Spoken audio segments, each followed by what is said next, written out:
Good afternoon, everybody. Good evening. I'm going to call to order. Dr. Sampson, Chair of the Academic Distress Commission, and I'm glad to see that everybody made it out safely this evening.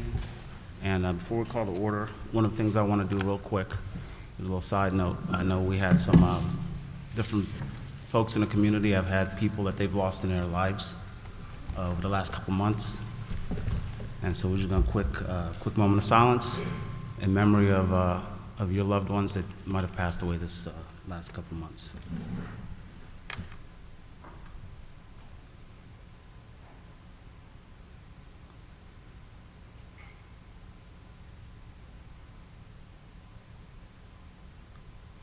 Okay, thank you so much. Can we do a roll call? Mr. Coughlin? Present. Mrs. O'Brien? Present. Dr. Sampson? Present. Dr. Solis? Present. Mrs. Zander? Present. All right. If we could stand for the pledge.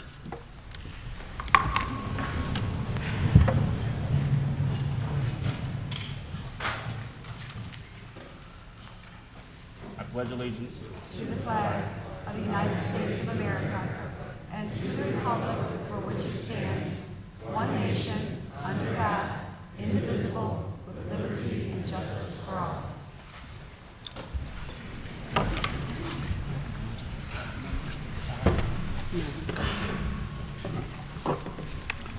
All right.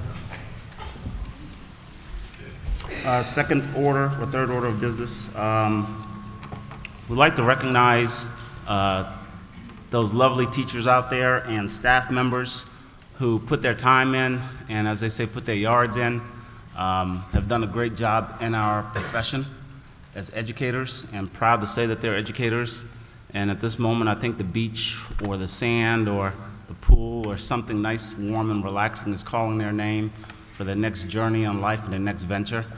So for all of those folks who have retired this past year and gave your service to Lorain, we duly appreciate that, and we appreciate your passion.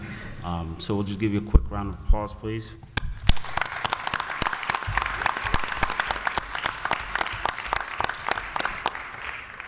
And with that said, my tenure here in Lorain has been short, shorter than I would have liked, because there's really, really good people here, great community. And I've made some friends along the way, and some people have also went on to their own separate pathways in life.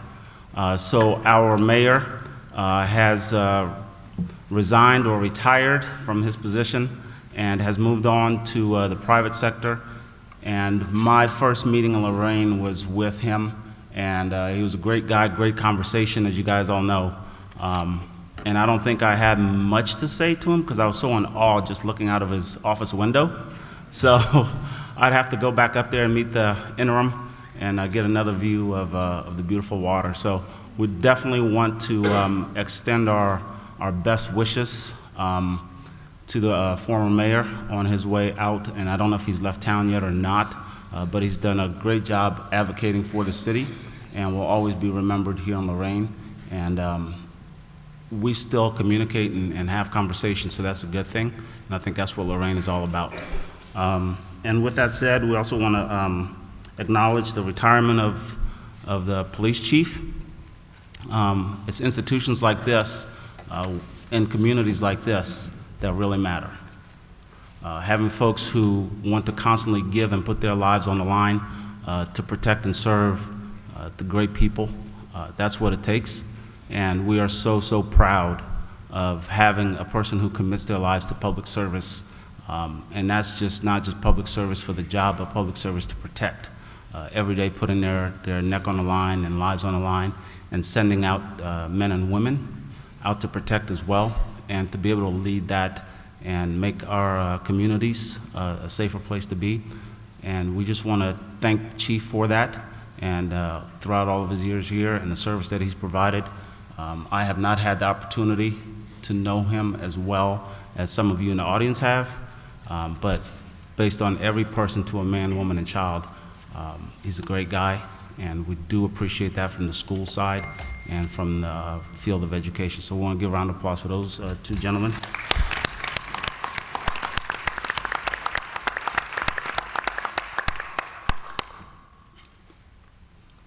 approval of the agenda as is, and I want to make an amendment. I move to make an amendment to the agenda, or do we have to approve it first? Whoever wants to make the motion to amend would move to amend prior to the adoption of the full agenda. Okay. Well, my motion was to have kind of an open hearing where our new business where the ADC members could talk prior to the continuation of the meeting, and that's kind of my motion, and that's what I would like to see happen. I would actually have liked to have seen it happen earlier. I know Chairperson Sampson said that that needs to be at the end. My preference would be for it to be after the approval of the minutes, but I was told that's not able to be done. Is that correct? Correct. So due to time restrictions, we definitely do want to add it. So we can amend it and put it at the end, or we can approve the agenda as is. What's your preference? Well, Well, while you're thinking, can I ask a clarifying question? Yes, Sure. When your motion was to have us talk as a group, did you mean an executive? Like, no, or I just have things that I have prepared that I would like to present to the public in regards to concerns that I have as a member of the Academic Distress Commission and as a person that is an educator in the community, and I just wanted to voice those concerns so everybody could hear it. And my preference is to have it earlier in the meeting so that if things go late, that people are still here. That's kind of, I want the public to be able to hear what we have to say in regards to that. And just so I can add too, we've been asking to give input on the agenda. We've not been responded to. So I think moving forward, I think, you know, when these agendas are set, we need to all come together and find out what works for us so we all have a opportunity to speak and be heard. So your amendment will be, your request for amendment will be recognized, and so we'll put it at the end of the agenda, so that way we can get the remainder of the folks in. Okay. Stay around. Stay around. Hopefully all of you will be here when I speak later. Yes. Okay. All right. So, motion to amend? Yes, we should motion to amend to, and I did not really hear what it is we're amending to do, to place X item at the spot you have indicated. So the motion to amend is to New business? place the business at the end of the agenda? If that's what I'm being told, it has to be. I mean, that's not what I want. I would rather it be now, or like I said, at a certain point, but obviously that's not going to happen because I don't want to be just jumping in and Right. being a No, conversationalist. I appreciate that very much. But I definitely want to add you into that agenda.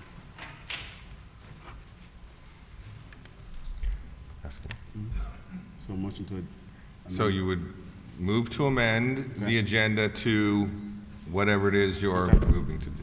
So we'll move to amend it to item number 14 on the agenda.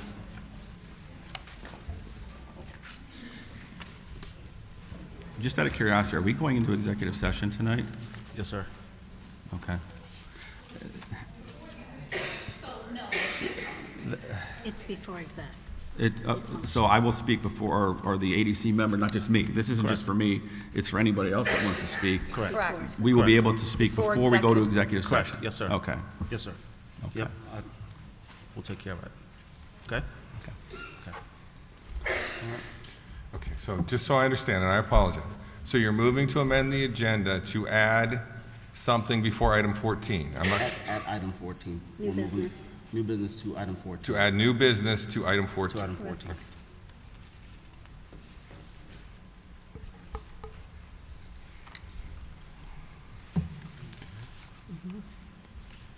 All right.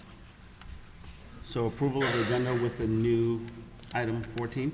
Well, sorry to be a pain, but we have to move to move. amend first and then move to All right, approve. so let's move to amend to add So moved.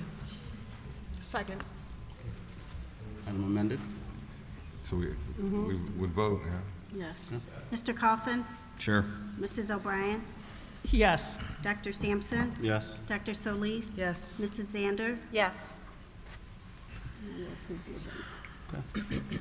So let's go ahead and approve the amended agenda now. So moved. Second. Second. right, Mr. Cawthon? Take a roll call to approve the amended agenda. Yes. Mrs. O'Brien? Yes. Dr. Sampson? Yes. Dr. Solis? Yes. Mrs. Zander? Yes. Okay. So approval of the March 19th minutes? So moved. Second.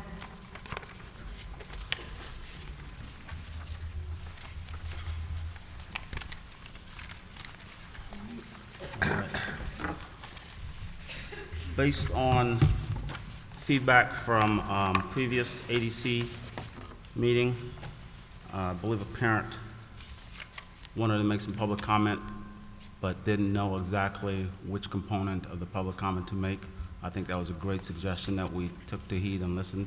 So one of the things we're going to do is, if you notice in the agenda, so we'll start out with a component, and then we will have public comment for that specific component after the presentation of that component or conversation about that component. And then we'll have public comment about that specific item or specific focus area. And then we'll move into the next one and have public comment about that.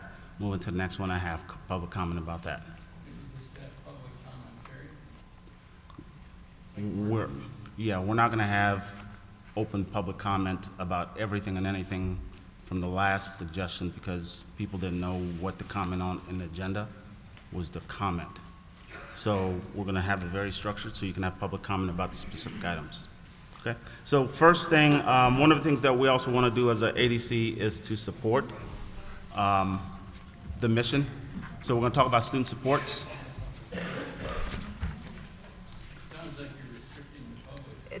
That's what I hear too, that we're restricting the public from talking about whatever they need to speak to us about. There are 4 specific components in public comment for them to be able to talk about. So there's no But restriction. There's people should be able multiple- to come up and talk about their concerns, There's regardless multiple of what. opportunities available. But under those to- topics is what under you're those saying. topics. There's multiple opportunities available. So that, It's in our agenda, so student supports, which is part of the academic component, learning and accountability and measurements, culture, climate, and school funding, and assessment review. What if they're not part of those or what if they're not part of those categories? Are they still able to voice concerns, or are they not allowed? I'm just curious. Well, I'm sorry to interrupt. No, but you're fine. Wouldn't after the amended agenda item 14, where ADC members can speak about whatever, would there not be since that's an agenda item, would there not be public comment available be. after that? There would be. So would that not be the sort of the more open forum for public comment? It could be too. I mean, Close that, the agenda that- with But there's the no public. public comment after there. well, There's a I After guess, 14, We'll add we'd have to that amend the, after that. we'd have to We'll amend the need to amend the agenda. is there agenda not when an we're done. assumption We that can amend the agenda one more time. Does that sound good? Hey, it's just like a classroom. You personalize it for every kid, right? get input from your kids. your There you go. students. Right. So we should amend the agenda again I'm not for sure what public your hearing. intentions are here. Generally, I believe the bylaws call for public comment on the items of the agenda, so as particularly to avoid sort of people just talking generally about politics or HB 70. So, but I'm not sure, is So there, are we or are we not in line with the policy? the in our policy agenda? would be to comment, have public comment on agenda items, not just general dissatisfaction with the law or comments in general. So the way it's framed isn't in alignment with the law, but that does not mean that you can't do whatever you want to do if you so choose. All right, so we are within alignment of the law, the way it is, as it is. Okay? But it's not, I'm not going to support it as it is. If the public wants to come up and talk to us as a commission about concerns and issues, they should have the ability to do so this evening. We met one other time 5 months ago. So There we're are a lot going to of move concerns forward going on, and with the public has a right to agenda. speak. We'll move forward with the agenda as noted and go from there. All right, so we're going to talk a little bit about student supports. Mr. Hardy, your team has worked with student supports, so can we hear from them, please? Sure. Thank you, Mr. Chair. At this time, we wanted to start just with a video that shows us 7 recent graduates from Lorain High.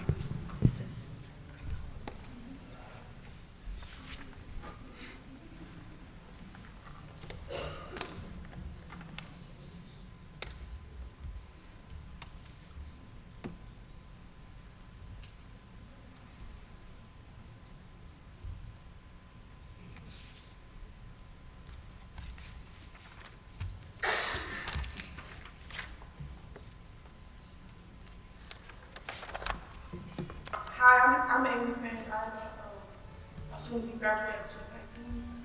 But I would say to each student that's rising up to a different grade, I would say like make your choices right. If you wanna fight, don't do it like you gotta be twice. Things are different now. You gotta be successful. You gotta guess you gotta go down your own path. You gotta think twice. The people that helped me most this year, in my several years, I'll put in the chance. Mr. Kojic, she called me every single morning to get me out of bed when I didn't want to get up. She told me to keep my head up, held high, and whatever. Even though I went through a lot of struggles with losing my grandma in the past, losing my grandma last year, some days I didn't want to get out of bed. She constantly called me. She told me that she loved me. Not many people tell you that. Not many people say probably would say, you know, I love you. It actually mean it and shows with your actions. For somebody to tell me that, it made me feel like I was sick. Like I wanted to get out of bed. It made me feel like I could do it. And with that being said, I'm excited to be soon to be graduate tomorrow. I am the only kid that's graduating on my mom's side. I don't have kids, so I'll be the only kid tomorrow. I just want to say thank you to everybody who supported me, everybody who went through the journey with me, everybody that went through my downfall, so can still love me the same. I just want to say thank you. Hello, my name is Jamal Ross, and I'm a 2019 graduate of Lorain High. One obstacle I overcome to get here was my sophomore year. I got expelled for hanging out with the wrong crowd, wrong people, doing bad things like this. So I got expelled for it. And it hurt me most because I couldn't run track that year. My grades went bad that year. I was just out of school. And then what I had to do to overcome that is I had to get back into school. So I was talking to the administrator and everything, telling them everything. I gotta work harder to get back into school. So I got back into school, and it got me back on the right track. And the person that got me on the right track from that was my mom, family, my teacher, Miss DeFranco, and my other teacher, Miss Honey. They was always in my corner, every year, and they helped me get back on the right track. And you helped me from classmates that's struggling. Just if you're trying to find friends, just find the right friends. Don't hang out with the wrong people because you end up doing the wrong things. And always pay attention to your grades. Your grades come first. And then sports and whatever else you got. But your grades is the most important thing also. I'm Maya Brown. I just graduated from Lorain High School, class of 2019. Yes, of course. I am going to school for communications. I'll be going to school at Whittenburg University in Springfield. And I'm just ready to start my new journey. Some of the obstacles that I had during my 4 years, not even my 4 years, but most of my senior year, is my mom had left. My mom did want to, she wanted to do like a move, and it was like right in the middle of my senior year, just messing up my credits, like just everything. She was being like selfish about the whole situation, like she wasn't thinking about me and me graduating to be doing what I needed to do. So I left with her for a month and a half, and that month and a half I knew I was coming back to Lorain High to finish where I started. And that just made me, when I was out, because she left to Florida, when I left with her, she told me I couldn't come back until I was 18. So when I left with her, I was still communicating with all my teachers. It had to be one way or another. So I had support from the staff, the teachers, just everyone just on my back, just making sure I got what I needed to be. Just like today, graduating from high school. I just feel like don't let anything get in the way of where you need to be. If your standards are so high, don't even lower them, but go even higher than whatever you want, because it's only gonna get better. Go for it. That's it. My name is Isaiah Carter, class of 2019, graduated from Lorain High. My obstacle to get here probably be if my big brother last year. died in the summer before I started my junior year, and that just helped me to, it just gave me enough reason for me to finish and get through high school. He told me that since he didn't finish high school, maybe I should. He was shot and killed last year on July 2nd. And after that, my mom always told me I should just do it for him. That was the best choice. He didn't finish his high school, his senior year. My mom helped me a lot, and Nurse Davis, she helped me a lot. She helped me both of them together as mothers. They both helped me, and they told me if I don't strive to go back to my brother, I should just do it myself. I should just do it and finish. Whatever your obstacle is, just try your best to get through it. It's no such thing as failing. You try. Hi, I'm Lucy.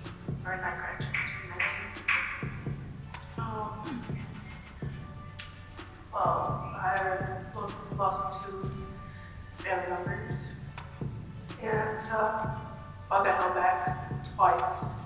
So I went through my grade year twice because it's a new beginning. And then I decided I didn't want to be a statistic of a dropout, so I just decided it's not where I wanted to be. And I was like, I got my stuff together. So I started getting AZP, some more report card, and then within a semester, which was half the school year, I came back to Lorain High, kept my grades up and stuff. They told me since I did all that, I could graduate my class of 2019.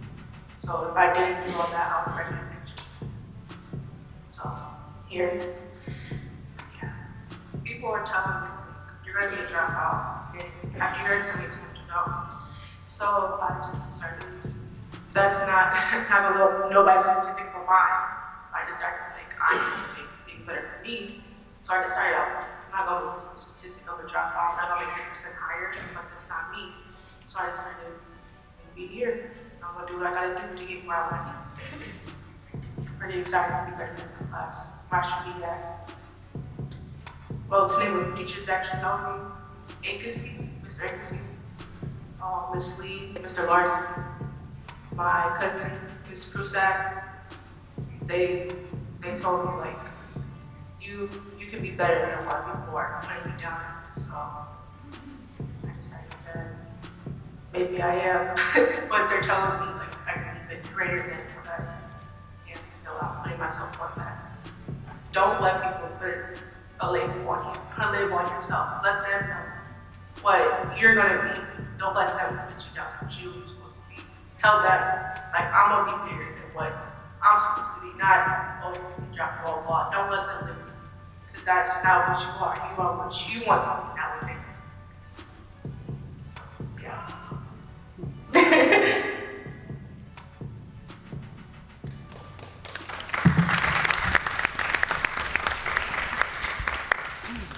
So those are a few stories of many from our high school graduating class, and per request, we have our high school team who has prepared a presentation to walk us through all of the hard work that not only the teachers, leaders, everyone a part of that high school to make those stories real. So at this time, I would invite Mr. Garvey and his team to present their approach towards pathway to graduation and beyond.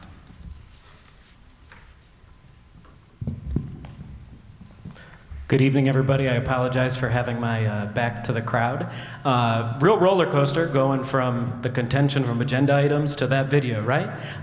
Amazing to hear the stories of our students themselves. And if you were able to catch the first part in that text, it said those particular students had overcome insurmountable odds to make it to that point of graduation. And for me, as the executive director of Lorain High School, it was my most cherished moment standing up on stage at LCCC and being able to shake the hands of every single one of our graduates and congratulate them and knowing the different paths that they took to get to that point. It was very special. So this evening, I want to begin by introducing my team. I'm joined by this team, small representation of the larger team that works on this topic of graduation. Mick Becerra, who's our Director of Success Academy. Yeah, go ahead and applaud for Mick. Amanda Haney, the Director of Early College. And Nancy Lakorchik, our 11th and 12th grade Director. So as I mentioned, we're fortunate to be here in representation of an even larger team. Many of the individuals who are here, some of the teachers who are here in the crowd, we consider them very much a part of this team that has worked diligently each and every day for the students of Lorain High School. We're really excited to be here because for us it's an honor. As I've come to the ADC meetings over the course of the year, there have been things that have mentioned about the high school that we're not particularly proud of and that we're working every day to try to improve. And this is one of the topics that we put a lot of our energy behind this year, and we're really proud of the outcome, and we want you all to be able to celebrate with us the successes of our team. I also want to thank the ADC for giving us this opportunity to be able to highlight our efforts to increase the number of students who earn their high school diploma. So as educators, we ground our work with the end in mind. It's sort of a wonky statement, but in other words, we ask ourselves, what is it that we want to achieve? The answer is much more than simply getting a high school diploma. At LHS, we take very seriously the 5th commitment of our district strategic plan, prepare scholars for the world of tomorrow. I love this particular slide with an image of our beautiful building that I absolutely love, and this is where our students will be from 9th through 12th grade, but we're thinking every day about what they're going to experience when they come out of our building as proud graduates of our school.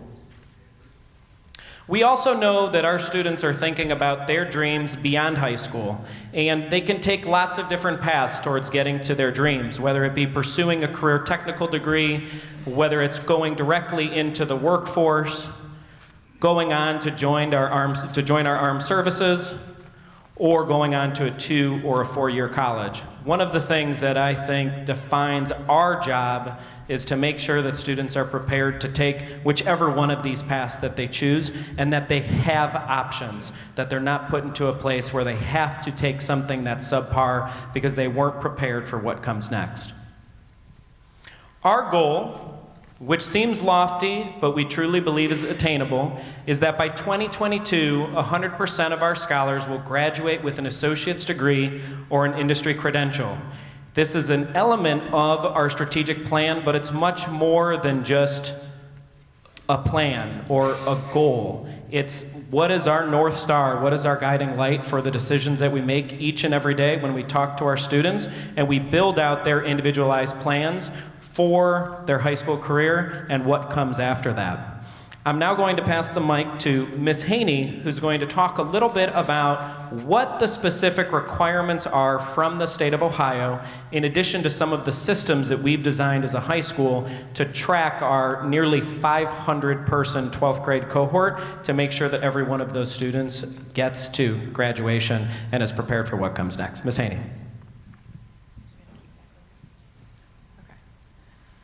So students have 3 traditional graduation pathway options. They need to earn 18 points on their state test. They can earn an industry credential worth 12 points and complete the word keys test, or they can score remediation free on the ACT.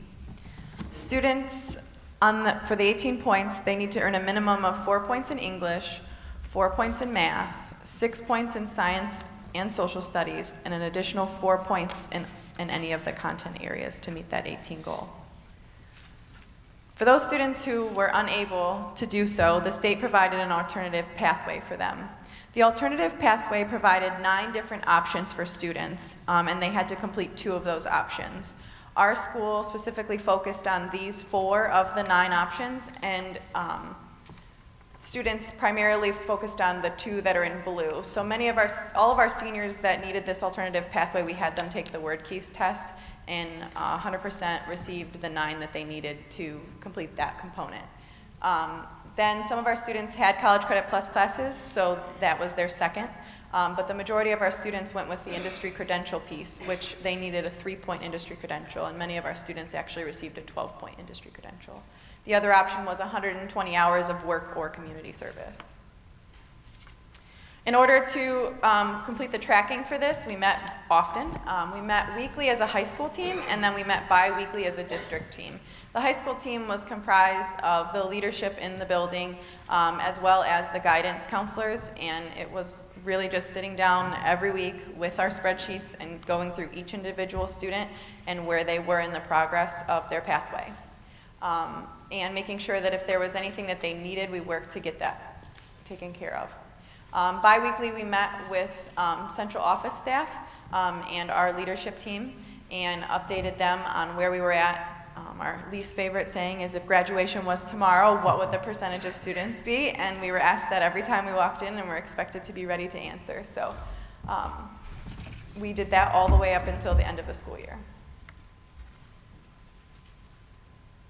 So the last piece is our state report card. So for us as a high school, obviously the district receives their report card, but these two components of the report card are particularly important for us as a high school. These are the two components that affect us directly, and these are the things that we're working to improve on: the graduation rate and then the prepared for success component. So next, Mr. Becerra is going to talk to you about the career tech programs. Good evening, everyone.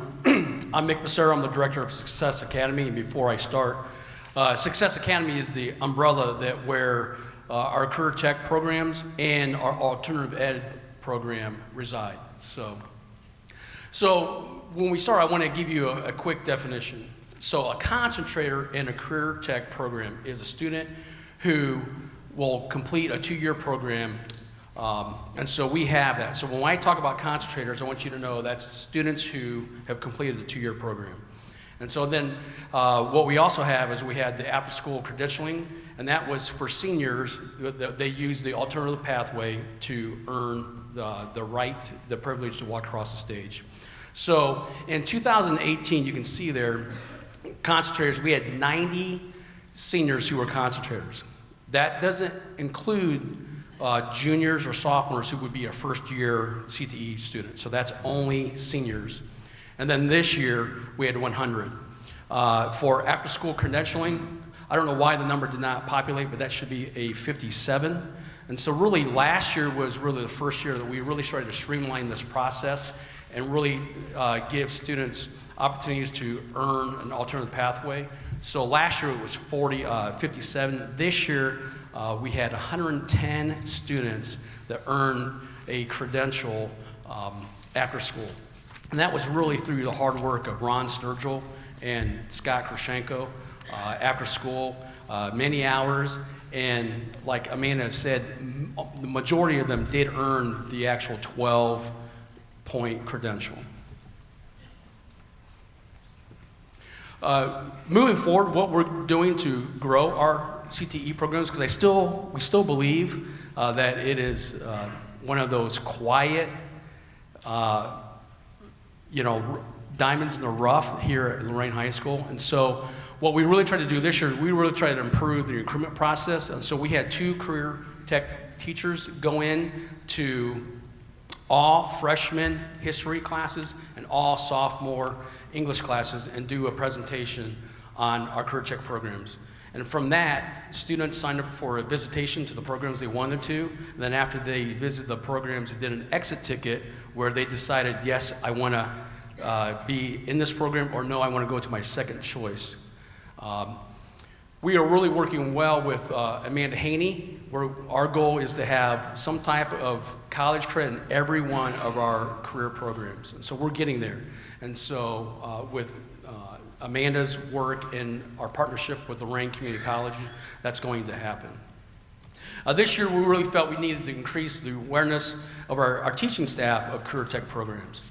And so one of our early release days, we created a schedule where our teachers actually did about a 9-minute tour of all of our programs. And so if you went to culinary, you were actually making cookie dough. And what we want to do is we want our teaching staff to have those 30-second conversations with students, maybe after a weekend when they hear a student said, I worked with my dad on the car all week and I loved it, and we want the teacher to be able to say, hey, do you know that we have an auto care program? And so just to be more aware of our staff. And then lastly, we're opening up opportunities for our students in alternative education and special education. With Perkins 5, and Diane knows it's coming. We know July 1 is new Perkins, which is federal funding. There's going to be new definitions of career tech students and expectations from the federal government. And one of them is they're calling it special populations, which is our special education students. And so we're looking forward to opening up those opportunities for those special populations. And now, our lovely Nancy LaCourcheck, who will talk about really the intervention plan that really made things happen this year. Nancy? Thank you, the lovely Mick Becerra. Much appreciated. So I'm Nancy LaCourcheck. I'm director of 11th and 12th grade. By the way, Sturgill and Krishenko, I see you guys out there, so thank you for everything. I see you. Make sure to say that. So 467 members of the class of 2019 walked across that stage on May 21st. So how do you get 467 unique individuals across the stage all at one time? The first thing is that you start early, and the second thing is that you check often. So Amanda had referred to this in her part of the presentation, where she said we met a lot. And we looked at a lot of data, and we looked at a lot of spreadsheets to make sure that those students were on track. But the first part is that we started early. So 100% of our seniors, when they walked in the building, had a conversation with our amazing guidance staff to talk about what their plan is. We reviewed kind of the short list of all of the requirements for the class of 2018, but we needed to make sure that those students internalize those and then turn those into action plans for what they needed to do in order to complete their senior year. So 100% of our seniors got individual conversations. And from that, we were able to tier students into 3 distinct groups. There were students who were on track. And on track just meant that they had met their requirements either through the 18 points that we had talked about or the remediation-free scores on the ACT. That does not mean that they did not need to have important conversations. There's still the 20 credit requirement that we didn't review with everyone today. There were still students who had to bat 8 for 8. They had to hit a home run in order to walk across that stage. They had to get every single class that they were enrolled in. And there were students who needed to learn how to earn an associate's degree and a high school diploma at the same time. So those students who were on track needed as much discussion as those students who are off track. The students who are off track needed an additional layer of making sure that they had the intervention that they need. Because of it's a really short time frame, senior year goes so fast. So we decided to group them into 2 categories: the students who are close to earning their OSD points for the test in December, and those students who were just not that close. And that short of a time frame for intervention to get them over the 18-point mark would have just probably not been in their best interest. We had students who did both. Of course, there's always those students that I'm like, I'm gonna hedge all my bets. Like, yep, I'll take that one, I'll do that one, I'm gonna make sure I get that one, just in case something went wrong. They were walking across that stage no matter what. So the students who had 14 to 17 points had 2 things. We met with a lot of teachers. A lot of teachers were so, thankfully, just so curious, what does that student need? I understand they don't have their 18 points. So we made sure that teachers were able to have that information. The second thing is that we did Saturday boot camps. So we got seniors to get up before 9 a.m. on Saturdays in November and December to come for 4 hours of tutoring. We gave them a lot of donuts, I'm not gonna lie, to make sure that they were there to get what they needed. And during the OST sessions, we had a very prescriptive thing. So the shocking number was the number of students who were sitting at a 700 as passing, they were sitting at a 698. Like, man, you get 1 more test question right. Like, I don't even have to do anything. I just have to tell you you need to get 1 more test question right, and you're gonna get a passing score. So there's a lot of cheerleading, a lot of prescriptive, and then a lot of just review over the standards that they needed. The second thing was for our students who were at 13 points or less. So the students who are at 13 points or less, we worked into the credentialing program that Mick had talked about. The most amazing thing about that program is that these are students who are traditionally not successful when it comes to tests. And there's, people who I know who are in the group are like, that's just not my thing. And yet at the end of credentialing, there's a really hard test. So these students came together kind of as a community of learners and worked together. They were making flashcards and they were making sure that they had each other's back as they went through this program. And the best thing ever was to be there on the day when the credentialing test happened and to see you get the results immediately, to see those smiles. And to see, like, they would come, they get a little laminated card in the mail, to see them come up, flying up to you and saying, you know, I did this, look, here it is, it's official, I got it in the mail. And so for the really real applications of, you had a situation where they're unfamiliar, there was high pressure, and those are really real skills that they can take in the really real world. The second component is the graduation guardians. So I think you heard that really clearly in the videos. I'm literally not saying this because he's here. So Ryan Williams is a member of my student advisory committee. I did not know he was going to be here. This had been planned for a while. I'm just saying that, Ryan. My advisory committee meets every 2 weeks to make sure that I'm doing my job right. And we bring up different topics. Sometimes they bring up the topics, and we were talking about graduation rates and kind of what insight could they give me. And I said, how does a student who goes to Lorain High know that an adult who works at Lorain High actually cares about them, was the question that I posed. Ryan gave the best answer. And he said, you know when we have a problem, and you find us and you talk to us about it, and then the next day, you call us back down, make sure we took care of what we needed to do. And the next day, you follow us in the hallway to make sure that we had taken care of what we needed to take care of. And then you find us in the cafeteria until we finally look at you and say, God, you are so annoying. That's when we know you care. That's when we know you care. So our graduation guardian program is the world's best annoyers. These are people, and these are teachers and staff members, and you heard nurses, and you heard security officers, administrators. Everyone comes together and says, I got that kid. I got him. I got her. And you heard that loud and clear through the video that those teachers, those staff members really, really did. And in this process that we talked that is so regimented, it's so heavily spreadsheet, you're just looking at lists of kids, making sure that I's and T's, you're documenting your process, you're sending letters home. This is just our teachers doing what they do best. You got that kid? Yep, I got him. Okay, DeFranco, you got him. Okay, so that is, I called her out because she was thanked.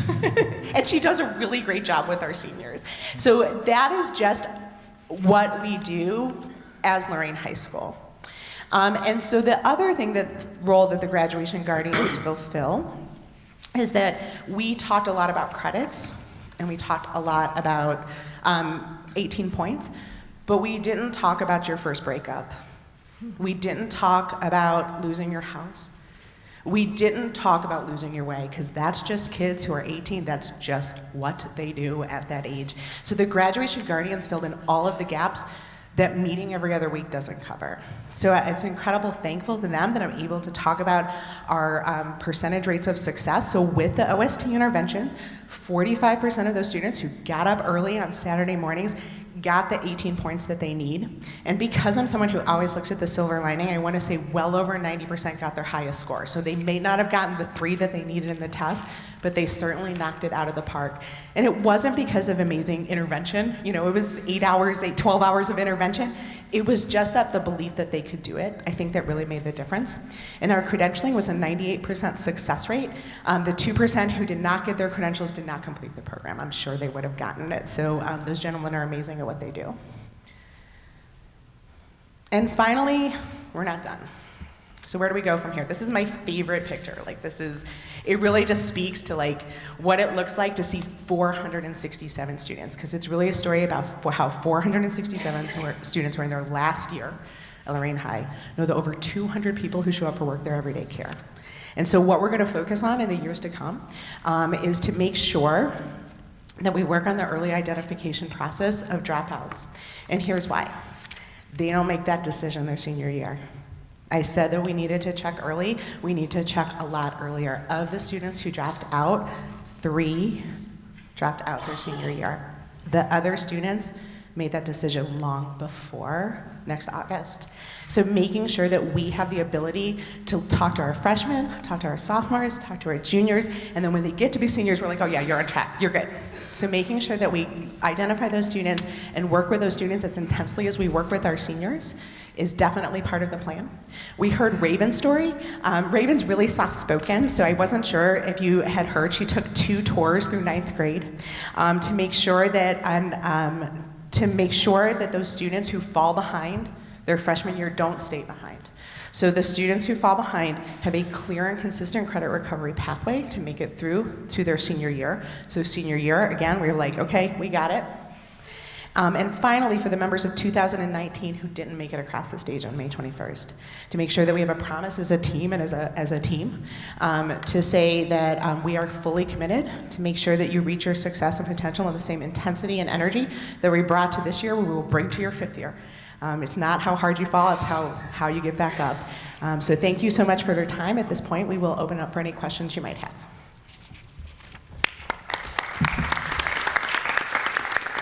I have some questions. Out of the associate degree graduates this year, how many were graduates from early college? How many graduates from early college graduate with an associate's degree? 21 at the high school. 21 at the high school? Yes, and then there are the kids that attend out at LCCC. And that number I don't know off the top of my head because I don't work with those kids every day, but it's between, I think it's 57 if I'm calling off the top of my head, but that might not be exactly accurate. And how many students graduated with a 12-point industry credential? Of the kids that got their associate's degree? No, the kids that graduated this year. How many of those kids graduated? 132 of them had their industry credential. A 12-point? No, I'm sorry, not the 12-point. 132 kids used the alternative pathway. Mick, you gave the number of 110 had their credential, and probably about...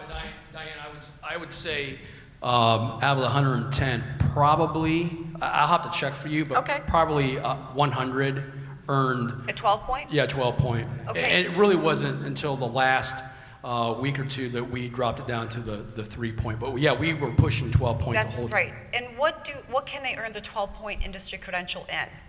Auto care, and then basically HVAC. Auto So and Scott Krashenko and Ron Sturgill, phenomenal teachers. And just one last question. Intervention, I love that we have senior intervention. Is there anything that we're doing for the 9th grade, the 10th grade, and the 11th grade? So I think 100% is to follow really similar pathways. Check early, check often, meet early, meet often. Have your ducks in a row in terms of knowing what to look for. So I think in learning, by also making sure that we have the right information and that we're tracking some of the right things. I think some of the shocking things are those students who get lost, how quickly they get lost, and how a student can go from on track and A's and B's to completely off track. So I think it takes studying those into recognizing, okay, was it at the 2nd absence or the 3rd absence or the 4th absence that we should have started paying closer attention. So yes, the answer is to bring this same intensity. We're working right now on those plans. That early dropout prevention really means early dropout prevention. Ms. Conover, if I could just add one other detail. We currently have our summer school program is specifically for credit recovery this year. And I want to congratulate publicly Ms. Nicole Davis, who's running our summer school program, who currently has 185 students who are coming each day to earn those credits. And one other point of clarification that I think was a defining moment for us this year is when the state released the alternative pathways, we had a decision to make as a leadership team, which was, do we take what might be considered easier options and just get our students across the stage, or do we really push for the industry credential? And the decision that we made as a leadership team was we wanted to push for the industry credential because we knew we had the team to be able to prepare our students. And we also knew that that would be meaningful for our students when they take their next steps beyond high school. So we're very proud of that. One last question.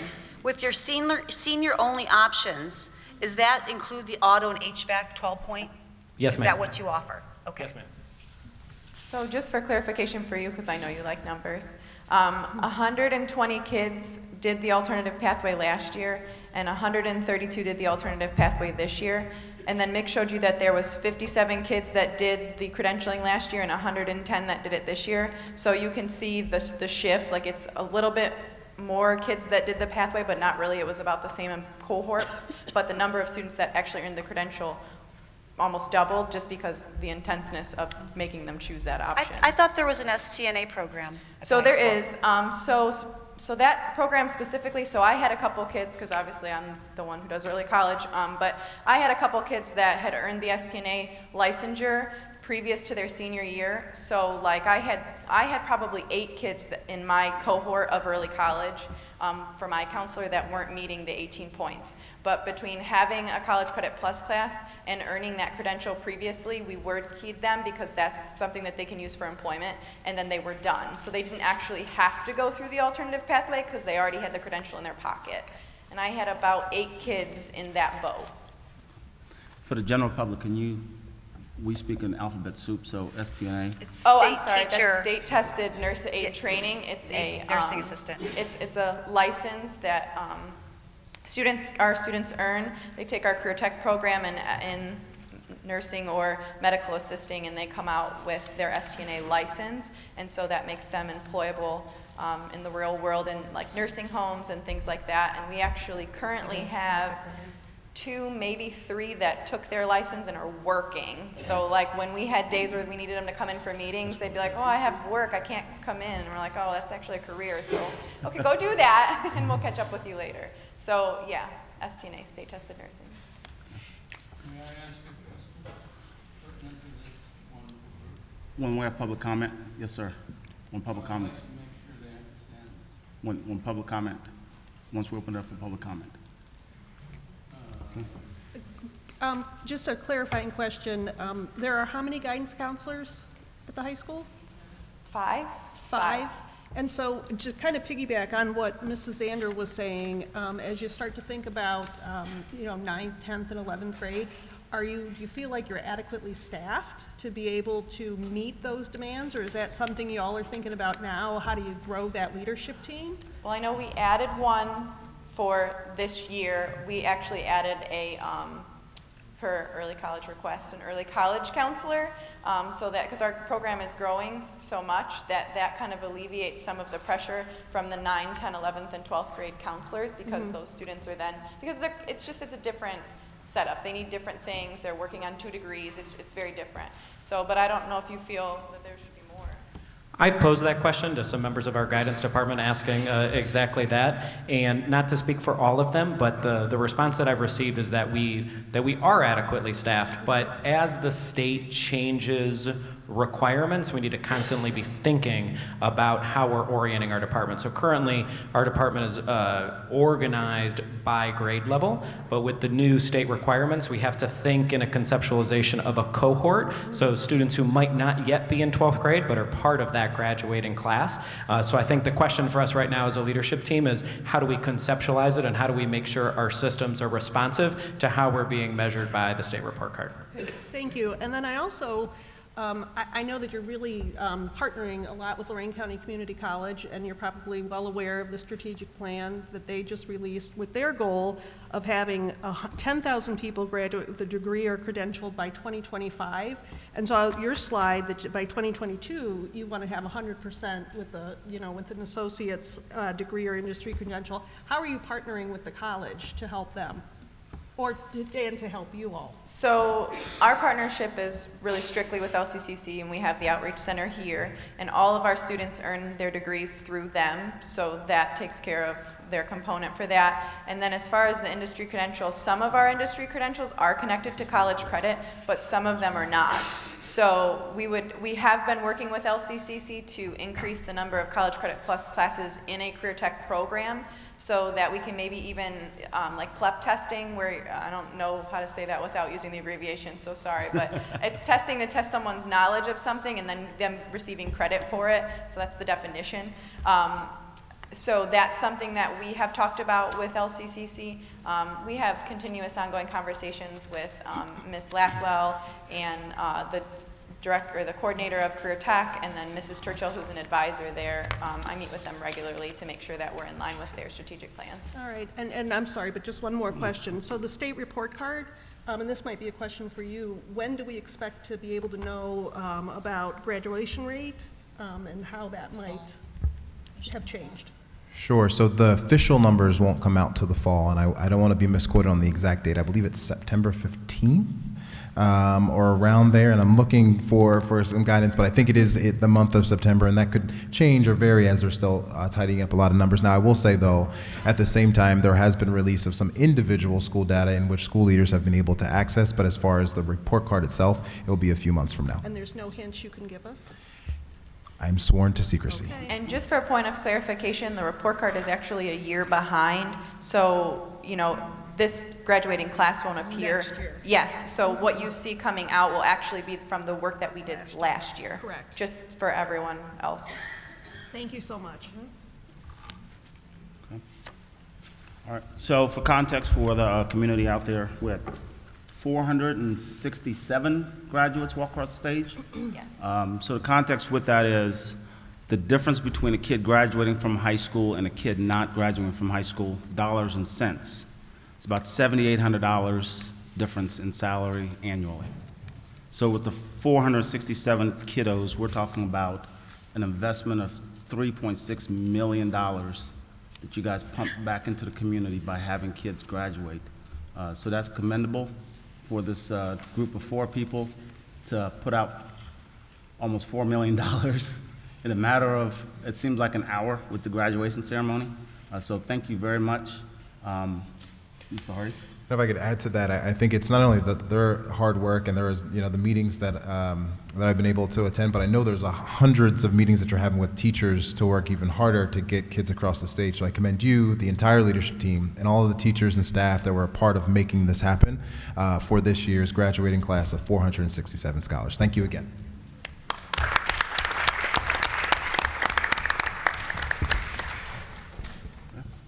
So we're gonna have public comment regarding the student intervention program and student supports.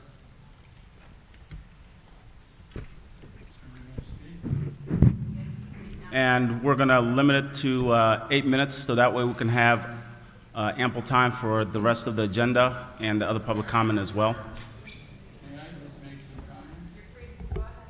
You want me to give that to you? Yeah. My name's Jim Smith. I was on the school board for 10 years. Graduated Lorain City Schools. Graduated from Lorain City Schools. I'd like to speak. I think everything that this commission, school board, and staff does has got to be for the benefit of the children. Period. Okay? And I have to tell you that for many years, that was not the case in Lorain City Schools. There were too many private agendas, and I think it was in 2014 or so, the state law required school districts with vocational programs to form a business advisory council. We formed one. The superintendents did their best to get rid of them.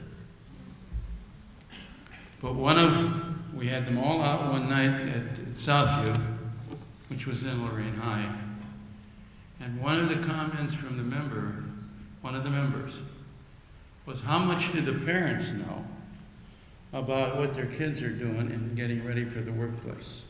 And the suggestion, which was never followed because it would have been work, God knows we wouldn't want that, was to invite parents into the building to see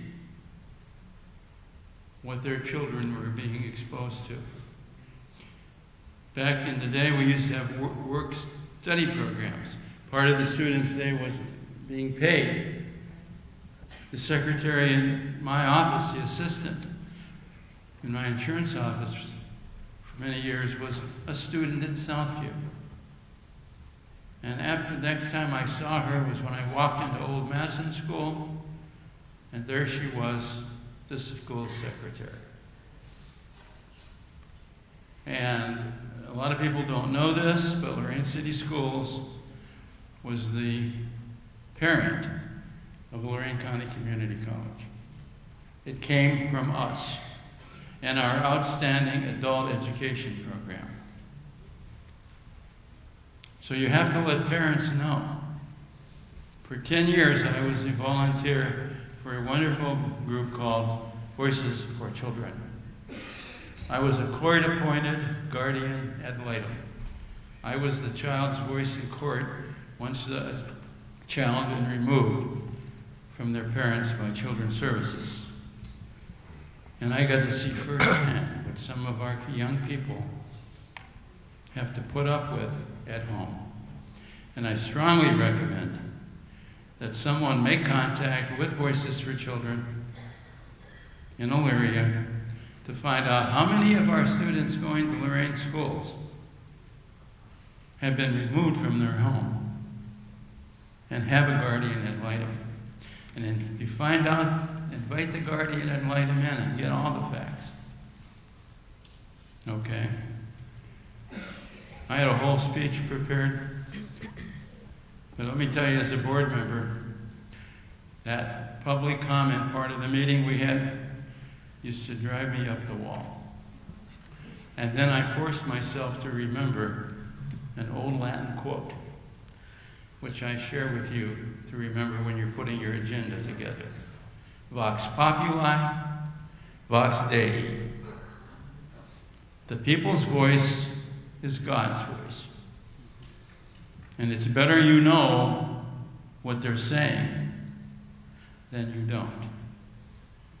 When I see the situation that our students, with all the adult games being played, and Mr. Hardy will tell you as a board member, he and I sat down, we met at his favorite restaurant, Burger King, and I knew I was going to like him when I heard what he did when he was being interviewed. He got hungry.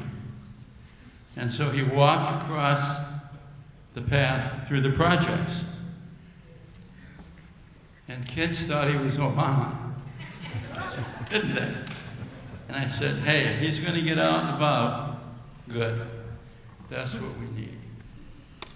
And what we need now, when I see what's going on in the public schools today, and I'm not just talking about school people, I'm talking about the public as well. I'm reminded of a line in a really popular 1967 movie called Cool Hand Luke. And the quote, the line is this: what we've got here is failure to communicate. That's what we have. And there are two other things. Not only communicate, but collaborate and compromise. And if there was ever a time to compromise, how important it's now. Or we would not be sitting in the building we're sitting in. Compromise between the board, the district, and the state finished this project of ours. And every time we got at odds, for instance, when the state cut back the number of buildings they were going to build in 2004, the school board, I wasn't on it, the school board immediately filed a lawsuit against the state. And then wiser heads got together and they talked things out, and my God, they came up with a compromise. The board agreed to remove the lawsuit and move forward with the new numbers because they were justified by falling enrollment. And the state agreed to pay 100%, not 81%, of all costs until the state money was used up. And during that period of time, because we knew our money was already there in the bank, we were able to invest it.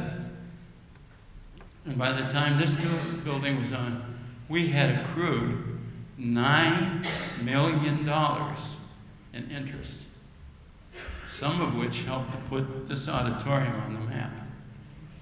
Every time we ran into a problem, we sat down. In 2000, I'll just tell you that in 2012, the state announced that they were going to be cutting back on the size of this building. Instead of 2,016 kids, it was only going to hold 1,620.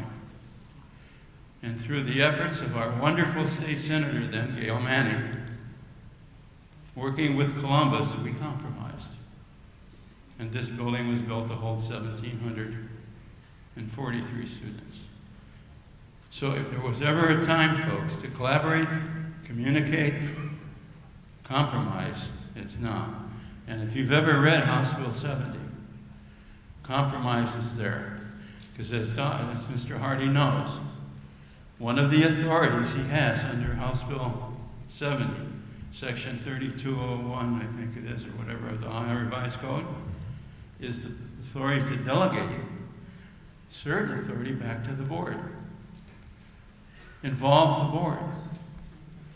Okay. Okay? Time. Sorry, Mr. Smith, I'm sorry. And I'll close with Ben Franklin's quote for these folks. Tell me, and I forget. Teach me, I may learn. Teach me, and I may remember. Involve me, and I will learn. All right, thank you. That's our 8-minute segment for public comment on student supports. I know. So, whoa, easy. You didn't state if it was 8 minutes a person or 8 minutes total. 8 minutes so total. Maybe 8 give minutes total. each person a minute and a half, 2 minutes. Go ahead, or since you're up there, however go you ahead. line up, divide that 8 minutes between Yep, them. go ahead, while you're up there. This is still a democracy, as far as I know, this country. Okay, student supports, does that include standards-based grading, report cards, perhaps? Would that include strictly just to seniors and That's graduation? under the learning and Okay, accountability well, just measurements. real quick, That's coming next. You want to stand up there for the next one? You could? Yeah, I Okay, mean, I can. awesome. Okay. All right, Mr. Hardy? Student sports? Yes. I have a question about title intervention blocks that are taught by art, music, and gym teachers to try to prepare kids for the tests for writing. I want to know what happened to our supports for our EL tutoring. If it is happening, why don't more parents know about it? And summer school. Okay. What's going on with that? Summer school for a high school, or are you referring Who are we to offering it for? K12? No, it's not K. I know, but you have to clarify. Well, that's my question. Okay. Who are we offering it to? My daughter personally, I had to talk to several people. Numerous people had the wrong answers. Why isn't this something that everyone knows what's going on? We talked about what was happening in high school. Great things. Great things are happening. But we are also not helping the kids that need help the most. What happened to the EL program? Where is the supports right now for our Spanish-speaking families? Who's here? Mr. Hardy, when you first came, we had those discussions. You said we were going to bring supports, bring people in, interpreters. Where's those machines that were here for one town hall meeting? Where are the supports? How are we supporting our children and families? Thank you so much. Those are all great questions, and definitely clarification on that. Mr. Hardy, if you could provide some clarification on that at a later date. Absolutely. Okay. All right. Let's move the agenda on to learning and accountability measurements. Sure.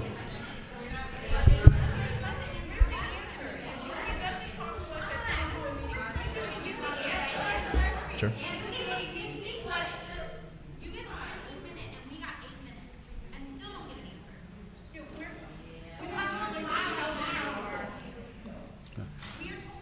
So we're going to get, thanks for the questions. So we're going to get those answers to you.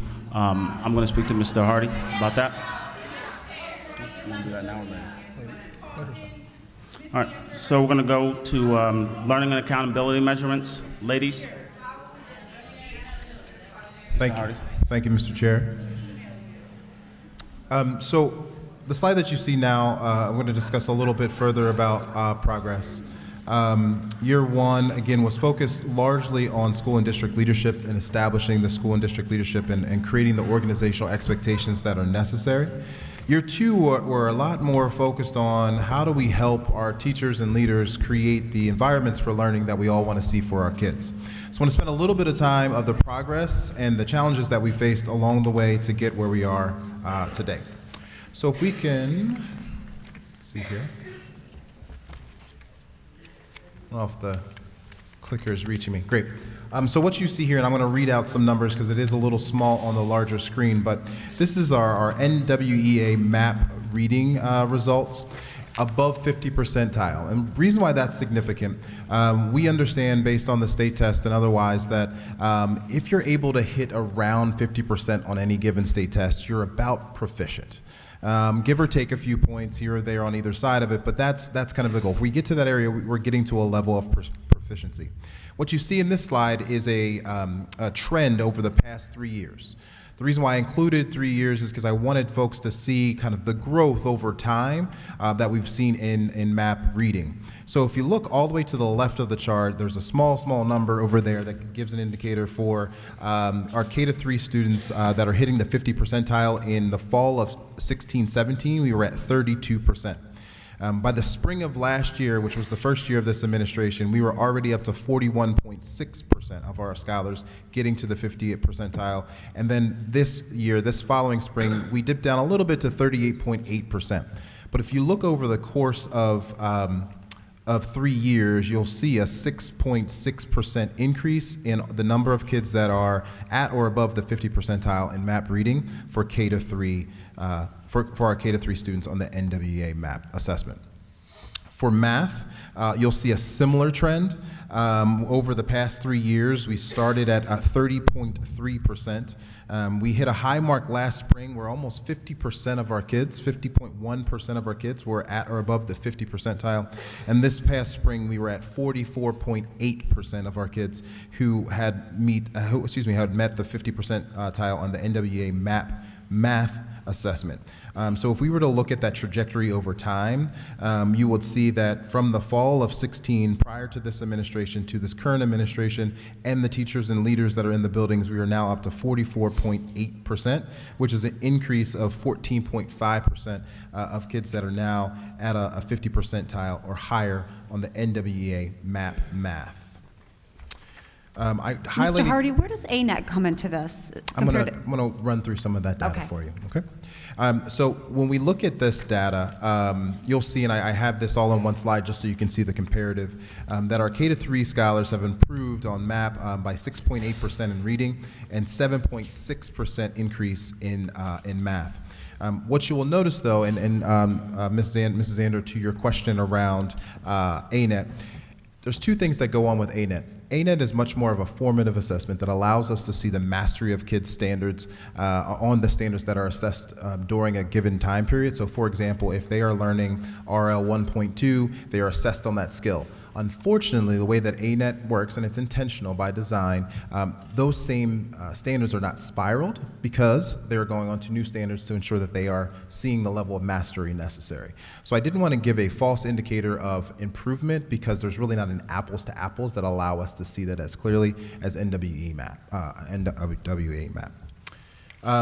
want to move us to then our SLOs, which was a big question around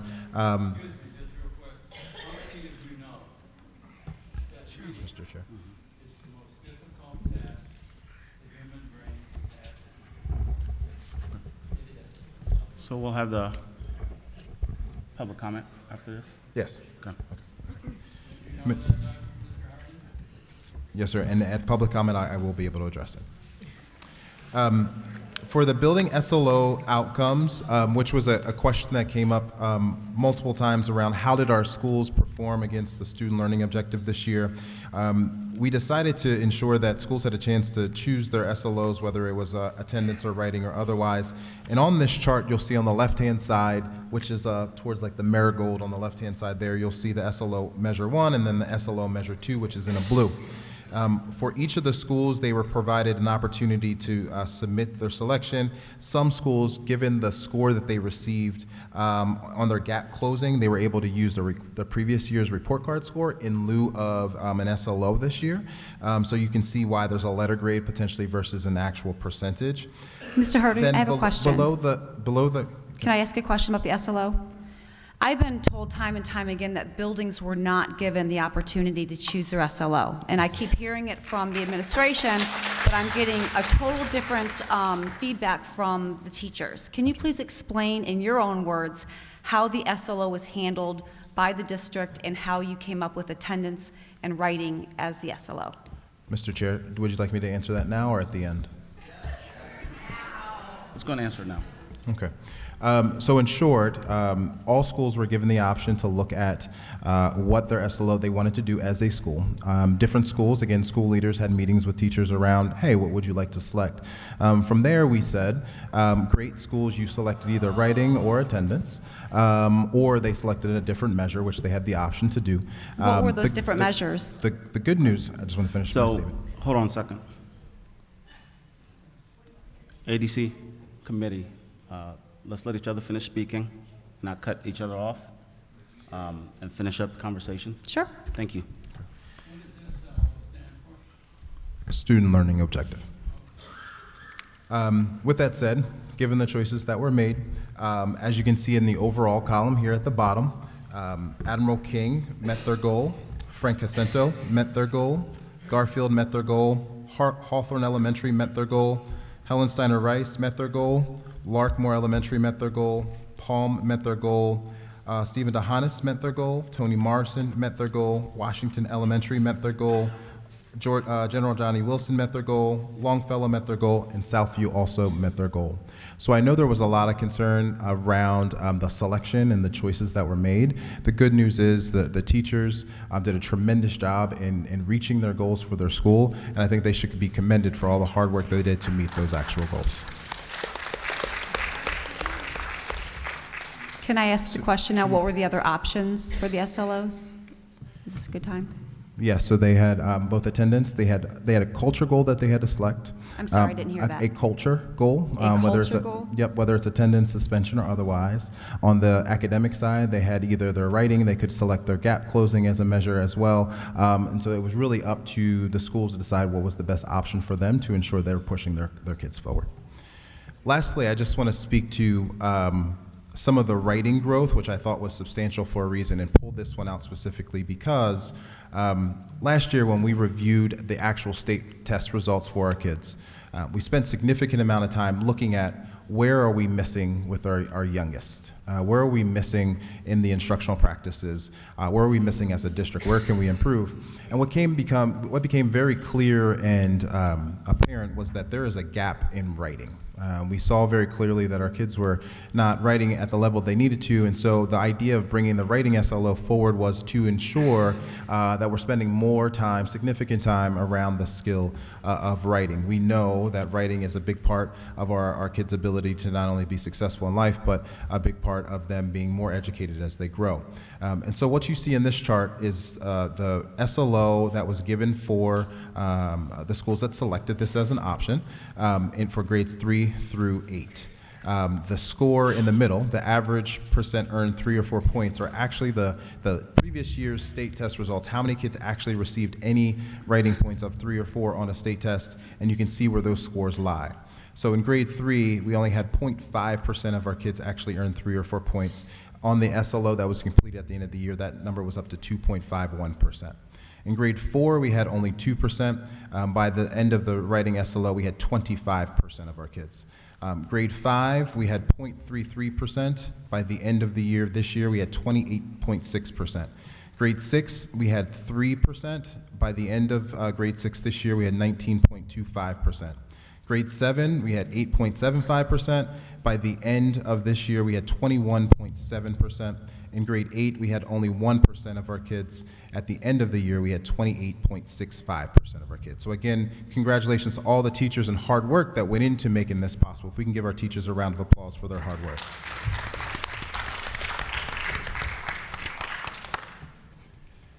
And lastly, I'll conclude with just a general announcement around some of the accomplishments that, again, mostly are projected. Some of these have been finalized since these were produced. But again, the question around our state report card for this upcoming year, I think we will hold our breath a little bit longer to see how we do, but I am confident that we will see some things that will bring smiles to faces. But to that point, here's what we're seeing from the operational, managerial, and instructional lens, given House Bill 70 is asking for what we've done to improve the district in year 2.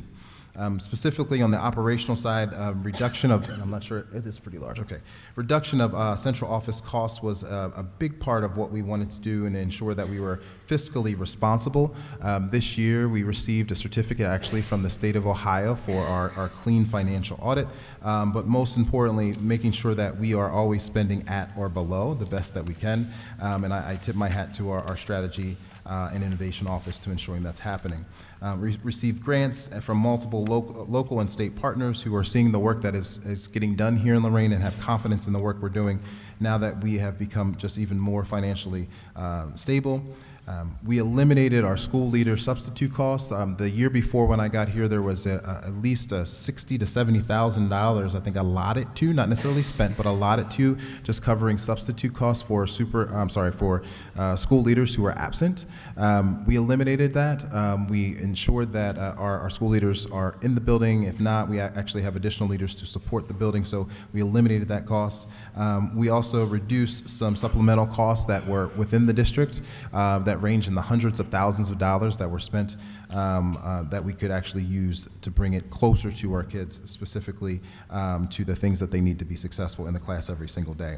And I mentioned the clean financial audit for the 2017-2018 school year. Again, the audits come a year in the rear, if you will, so we received them a year later. On the managerial side, we listened pretty intently to our families who said what happened to our voice, what happened to the Parent Advisory Council, our committee, excuse me, and wanted that back. So we brought back the Parent Advisory Council Committee, if you will. It's now called FAN, Family Action Network, and we found that to be a very important piece. We had numerous listening sessions throughout the year, which I'll speak to a little bit later, with teachers, community members. Mr. Smith alluded to the business, community business school meetings, though those do happen every month. We increased our teacher recognition and celebration through district-wide dinners throughout the year. So throughout the year, many teachers were invited to opportunities to celebrate their great work, including Mr. Coffin was at actually one of the recognition dinners earlier this year for his great work.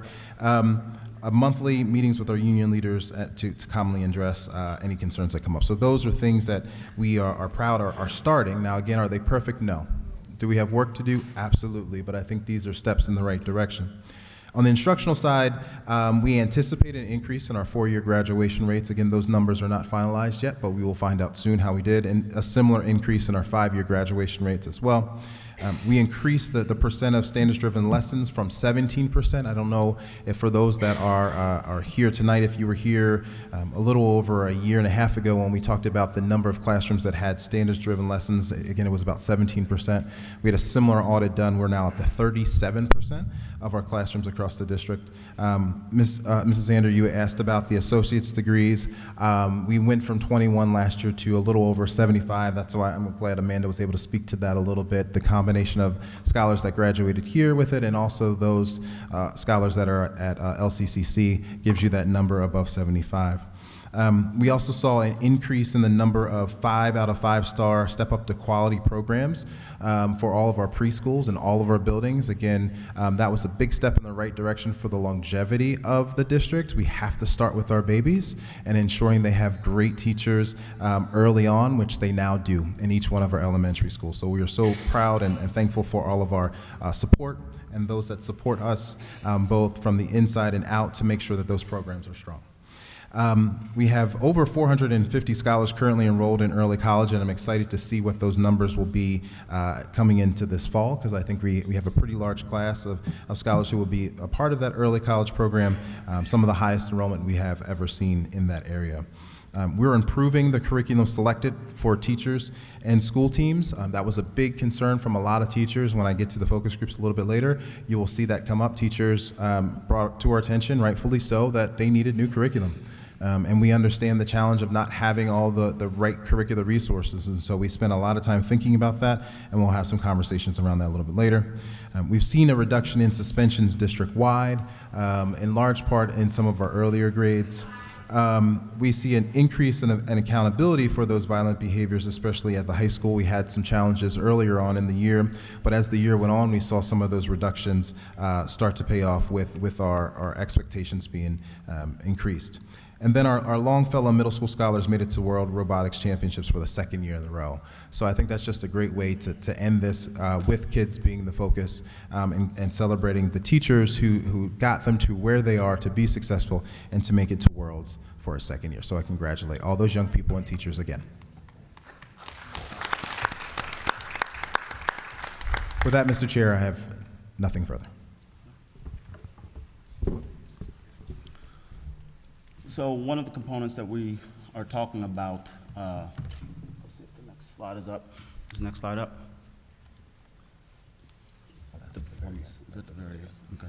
So one of the things that we're really trying to reach out to is to figure out, yeah, we have kids and our kids are graduating and they're doing a great job to this point. So we're just starting to gain some traction to really, really move forward in the right direction. But we also have great philanthropic organizations available to us. If you could speak a little bit about that. Sure. So I think most of you know that I am the executive director of the Stocker Foundation, a private family foundation that's headquartered here in Lorain County, but funds across the United States. We fund in about 7 or 8 additional communities beyond Lorain County, but our primary interest is Lorain County because that's where the money was earned. So about 40 years ago, the Stocker Foundation was established by Beth K. Stocker, and over the last 40 years, the Stocker Foundation has awarded well over $60 million in total, but a large percentage of that, at least half of that, back to this community. And specifically, I think what you're asking me is about the commitment the Stocker Foundation has made and continues to make to Lorain City Schools. The most recent commitment was 5 years ago to support 2 preschool classrooms on the east side of Lorain at Larkmore Elementary School.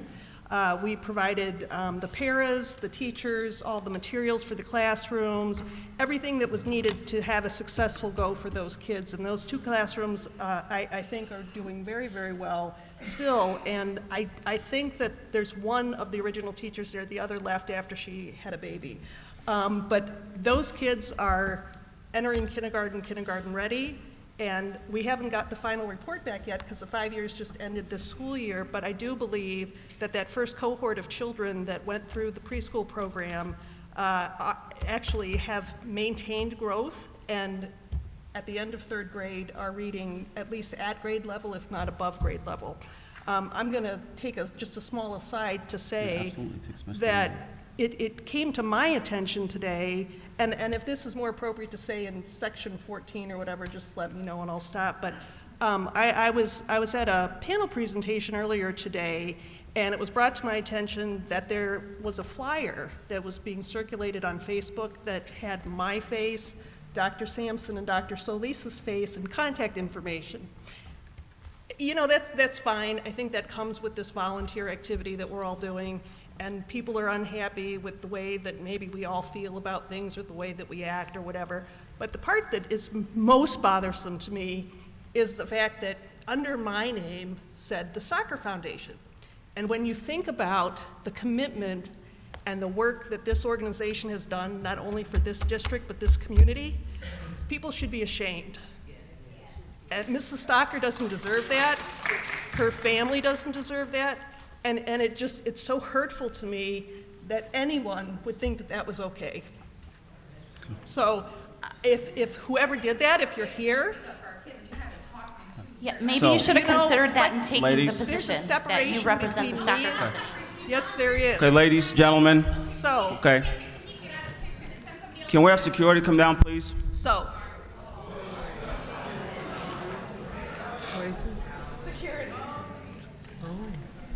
So thank you. My intent is to celebrate our children and celebrate the community in a respectful way. I understand folks have their agenda, and folks are upset about whatever the components are that you are advocating for. But everyone in here needs to have a level of respect for each other. And my intent is not to lecture folks at all. My intent is to make sure that Lorain is represented well.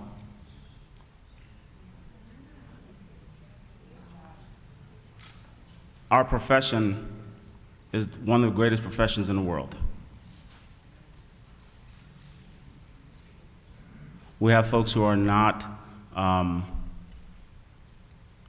part of our profession who are seeing this and wondering what in the world is going on with that profession. Okay?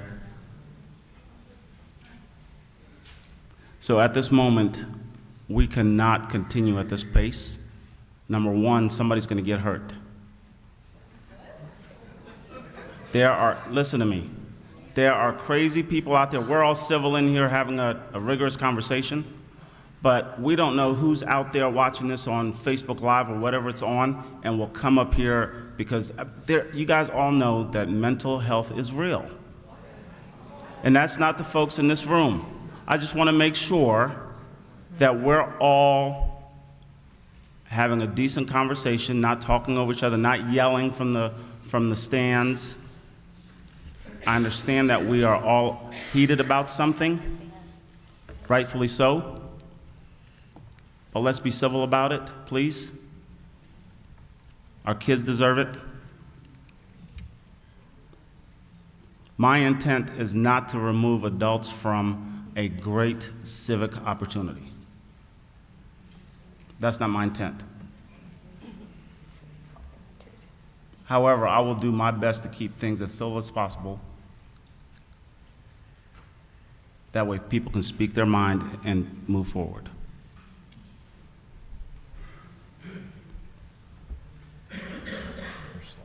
Okay. So to move forward, one of the things that we want to look at also as an ADC, with the ultimate goal of this becoming the school board again, with local control, and looking at the school board's plan for moving forward, which is a good plan moving forward. It's a beginning, it's not the end. It's a nice start, but having a clear focus on the academics as a board or as an ADC, our intention is not to get into a popularity contest, to tell people what they want to hear to get votes or to feel good about ourselves. Our job is to focus on the academics and learning of kids. And the adults that are in the classroom with those kids, help them out the best that we can. Is it perfect? Absolutely not. But we have to have some framework of reference as the adults as we move forward so that way emotion does not overtake. So as an ADC, as a board, one of the things that we have to take a look at is our performance trends. And this is not to micromanage buildings. I know you can't see it's a little tiny, small data. We try to get all the data on one page. We'll have a copy of this probably online. But the goal is to take a look at building by building, how are our buildings performing? And what specific supports are required and needed at the building level. That way it's not just a flat out, your entire district is in distress. It has to be building by building. Some buildings have great things happening in them, and some buildings need certain supports, specific supports. But if we're not looking at the data and examining exactly what that is, we cannot come up with solutions. Then it becomes a bickering and complaining and fight. So one of the things we have to look at and we pulled this data directly off of the state report card, and it's 3 years worth of trends per building. The green indicates some of the really good things happening, and I will just give you guys an overview because it's small. One of the big things that we're looking at is gap closing. It's right smack dab in the middle column, and you'll see a whole bunch of green running straight down. There are some great things happening in the buildings with gap closing, where we're getting after some really good things for our most disadvantaged students and most disadvantaged learners. So this is a celebratory type of thing where you look at it and say, look, these buildings are working hard. Next component that we look at would be something like meet the goals of improvement. We have some schools like, let's see, Garfield, Steiner Rice, Larkmore. So we have some schools out there that are really getting after it and showing some improvement. So they might not need the exact same resources as everybody else. We have to be cognizant of that as an ADC and as a board and as a district and figure out what specific resources are needed and required. Okay? One of the stark components that we're looking at is the state's average for chronic absenteeism rate is about 16%. That's the average. I don't want to live in a world of averages because we have to attack the issue one by one. So, for instance, Lorain High School, we're at about 58% absenteeism rate in 2018. And this is all back data. One of our elementary schools are at 46% chronic absenteeism. These are all things that we can rally around and help. I'm not going to point the finger and say, Lorain High School, you're horrible because of your absenteeism rate, all the others. No. How can we help? What resources specifically needs to go there? That's what the data is designed to do. On the left-hand side, you'll see 3 stars. 86% met the 3rd grade reading guarantee, which is a pretty high number. 12 schools met the closing achievement gap, and 62.9%, which was an increase on the performance index score. So the arrows are starting to point up. But we can't continue to burn the house down off of personal agendas. So as an ADC, we have to stay focused on the data to help support the individual students. The data will drive us to the individual students. I know folks don't like numbers, they don't like data. The data allows us to ask questions to help support individual students. Our graduation rate on the 5-year rate was at about 79% and for 2016, and the 5-year rate for 2017 was about 75%. Here's what I thought was the most daunting part of the data. 2016-17 College Readiness. This is ACT scores from the state report card, says 1%. I get it, I understand it. The great thing about it is you guys actually have a plan to deal with that now. And it's demonstrated by the high school. Your college rates are going up, your early college acceptance rates are going up, and we all know that an ACT score does not define a student. So we also have the alternative pathways that are provided through CTE courses. We have to be thoughtful about this in order to help kids not drive our own personal agendas. On the right-hand side, you'll see some narratives that kind of give a snapshot of what's occurring. So in 2017-18, Lorain improved its test areas in algebra, and proficiency increased 20.3 points, from 20% to 40%. You will not see that in the news reported. The headline out of tomorrow's newspaper will be chaos and drama in the auditorium. That's going to be the headline. Nobody wants to talk about the great things and the students and the families that are doing great things in Lorain. It's all about creating tactics of chaos to create a storyline for the next day. Okay? Value add growth, 7th and 8th grade, exceeded the ELA and science expectations, 7th and 8th grade. That's huge. Value add is a big component, meaning we got the most out of kids possible and then some. Nobody down in Columbus is talking about that. It's all takeover stuff. Nobody's talking about the district's PI went up for 3 years in a row. Nobody's talking about 3rd grade readers from K3, where 86% of the students made the 3rd grade reading guarantee. 86% of 3rd grade students in Lorain made the reading guarantee. When was that a headline in the paper?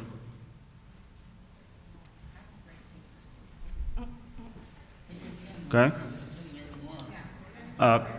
K12 absenteeism. Every school has a little bit higher than the average. And when we look at New Beginnings at 90% chronic absenteeism. So we run towards opportunities to help kids. We don't run away and bicker and complain that the system's broke. And I really, really love the fact that we have dedicated educators from the high school all the way to kindergarten who are doing that. Okay? Next slide. Is the next slide in there? Public comment. Okay. Next slide's on there. Okay, public comment. Can I ask So the a next question? slide, yes, ma'am, please. Please, is go it ahead. okay? Yes, please. Okay, so a couple questions over Mr. Hardy's presentation.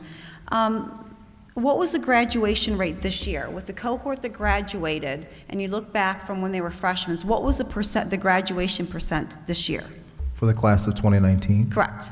It is unofficial because we still have summer graduates, so that number won't be official till after this summer. And then there's a petition period that goes till November of 2019, and then it becomes But official. based on who graduated in May, what would that percent be? Sure. So again, it's unofficial and incomplete, but I can give you the number. There was 467 graduates out of a class of 588, which gives you 79.1%. 79.1%? Correct, but that is still unofficial, and I say unofficial because we have graduates this summer, we have a petition period that runs through November, and then it becomes official, and it will show up on next year's report. Okay, thank you. And then, how many parents participated in the Family Network program? Can you say that one more time? How many parents or families participated in the Family Network program that you just had mentioned? Sure. So it is a group of 40-plus parents that have participated so far. There have been multiple meetings, but I can give you, I can get you actual numbers of individuals, and if you want to know the parents that are participating, I'm I can just get you that curious as to see well. what the turnout, Sure. what the attendance was, participation. And then one more question, and this deals with money because it's talking about cutbacks from a managerial standpoint. For building administration, from the 2018 fiscal year compared to the 2019 fiscal year, what was the increase in building administration, the cost? What was the cost to the district with that? Sure. So Mr. Hill is going to speak to all of that. Okay. He has the 5-year forecast and a whole bunch of numbers. And I know we've spoken about this a couple different times, so just we'll make sure that we queue up those same Thank you. points. Excellent. Okay, so one of my last things, as far as an ADC, one of the things that we have to take a stark look at, and this is no blame, no shame, no excuses. It is what it is. The numbers are up there. Those are from the Ohio Higher Ed Commission. So the issue is when kids graduate and they go on to college, university, to pursue a degree.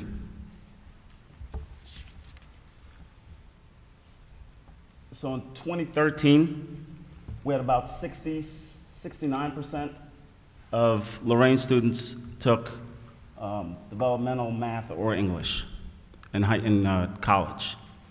So basically, if I graduate from Lorain and I'm interested in 2013 to go to a college university, about 70% of those who graduated and went to college had to take remedial math or English in college, meaning they were not ready for that level of rigor. Rigor doesn't happen overnight. We have to get all of these processes in place, but at the same time, we're challenging, the systems are now in place to challenge kids to think deeper, to work harder, and that number should decrease over time. And all the way to the far right, you can see how we compare to the state, plus or minus. And this is all historical data that went back to various classes, and this is pulled directly off of the Ohio Higher Ed, and the link is down there at the bottom so you can look it up if you want to look it up as well. But this is the level of thoughtfulness that we need to have. We're not blaming or shaming anybody. To graduate from high school is a great accomplishment. It's a $3 million accomplishment. But for the kids who want to go on to college and university, something is disconnected for them. And we have to figure out what that something is. And the teachers are working very hard on that, and I can see the positive trends are going to start coming out here soon. Okay? So we'll have that posted up for you as well. Committee members, any questions about the data up there now? And this is the level of focus that we need to worry about as an ADC, as a school board. Because my number one goal is to make sure that the school board has local control, but with that local control, we have to be sure that there's a level of quality and checks in place to increase the availability of college readiness and careers for our young scholars. All right, so we're going to move to public comment for learning accountability measurements. 8 minutes total for public comment, please. To the chair, wouldn't you think it would be wise to let the board in on some of these decisions so that way where local control is restored, maybe they would have some insights and input, some depth of knowledge in some of these topics? Wouldn't it have been beneficial to the children had they been in the loop from the beginning, perhaps? Agree? Okay, agree. Yep.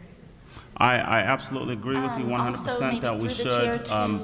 Okay, sorry. I absolutely agree with you 100% that we need to make sure that the board is involved in that conversation. Through the chair to Mrs. O'Brien, if I may, you did share your perspective as to, you're a representative of the Stocker Foundation, as was, other people are representing other districts or corporations. Mr. Anthony Richardson also represented NORD until he stepped down. And wouldn't you consider that when you decide to take this position that maybe you shouldn't stay silent or you shouldn't go along with some of the secretive things that have happened because you are representing that corporation? I mean, that's not on us. Yeah, I'm here as a volunteer, as a I community understand, member. as am I. This has absolutely nothing to do with my employment at the Stocker Foundation. There's two separate things. Correct, but you do represent them, so therefore what you do maybe on your own personal time, your volunteer time, I mean. So that public comment would- on Okay. public comment on learning and accountability measurements, please. Yes, my kids, both of them, standards-based grading, they're all wrong. Every quarter is still wrong. The whole class is wrong. Probably the whole school is wrong. That's all the way up to final grades. Final grades are wrong. I have at least a dozen on one of my kids' report cards, a couple on my other kid. Any insights on how we can improve that for the next year? How many are going to actually be corrected? Isn't this not a big deal? I mean, I can ask for a lot. I ask for grades. I ask for safety for my kids. I can ask for more, but... Have you reached out to your building principal? I have. And what was the response? Oh, there's an error, there's a glitch, it's being corrected. Yeah, we have We're to not get sure. the We'll send out a standards-based robocall. grading resolved because Absolutely agree. I've heard it's been very difficult Absolutely agree. over the course of the year for parents and teachers, or I for agree. parents and students. Yes, well, you've heard it's been difficult, I have experienced the difficulty. Okay. Also, through the chair, this is accountability, right? So if I may approach or ask Mr. Anthony Ferris, the last time I asked whether or not it was valid that the contract was constructed under So when we're talking accountability, we're former talking like chair? testing? We're talking Yes, we're- state test and accountability Correct. systems? Yes. In place to keep everybody accountable for state Okay. testing? So you're trying to avoid the question again? Because I No, didn't get an answer that's the not last part of the time, public and comment it was supposed to section. be brought back. We said, we'll answer that, and when I did phone Mr. Ferris, he said at your behest, he would be able to answer the question. So can you please, spare our misery here, and we keep asking the same questions without any answers? Possibly? Because every legal mind I have encountered has told me that the contract would not be valid because the people who, Mr. Richardson, was not sworn in. And I like how you went by the law, you had to put that amendment in, and get it approved for, the agenda to be changed for, Mr. Cawthon to give personal comment. Okay, so we're talking about accountability for testing. I'm just talking about accountability, period. We're talking about learning accountability measurements for testing Correct. and assessments. Yes. Okay. So this accountability part, can I broaden that to just accountability? Since I didn't get an answer the last time, or per my phone call? to you or to Mr. Ferris? And I will. I absolutely will. Okay, I'm sorry I was absent for 20 years from asking the board for accountability, but guess what? I'm here now. Okay. Yes, All right. I have a third grader and a kindergartner. So, well, now for fourth and first. Okay. So we're not answering that because it's not valid. I implore Mr. Ballard to take over the office, take some boxes, pack up his little things, and take back what's ours.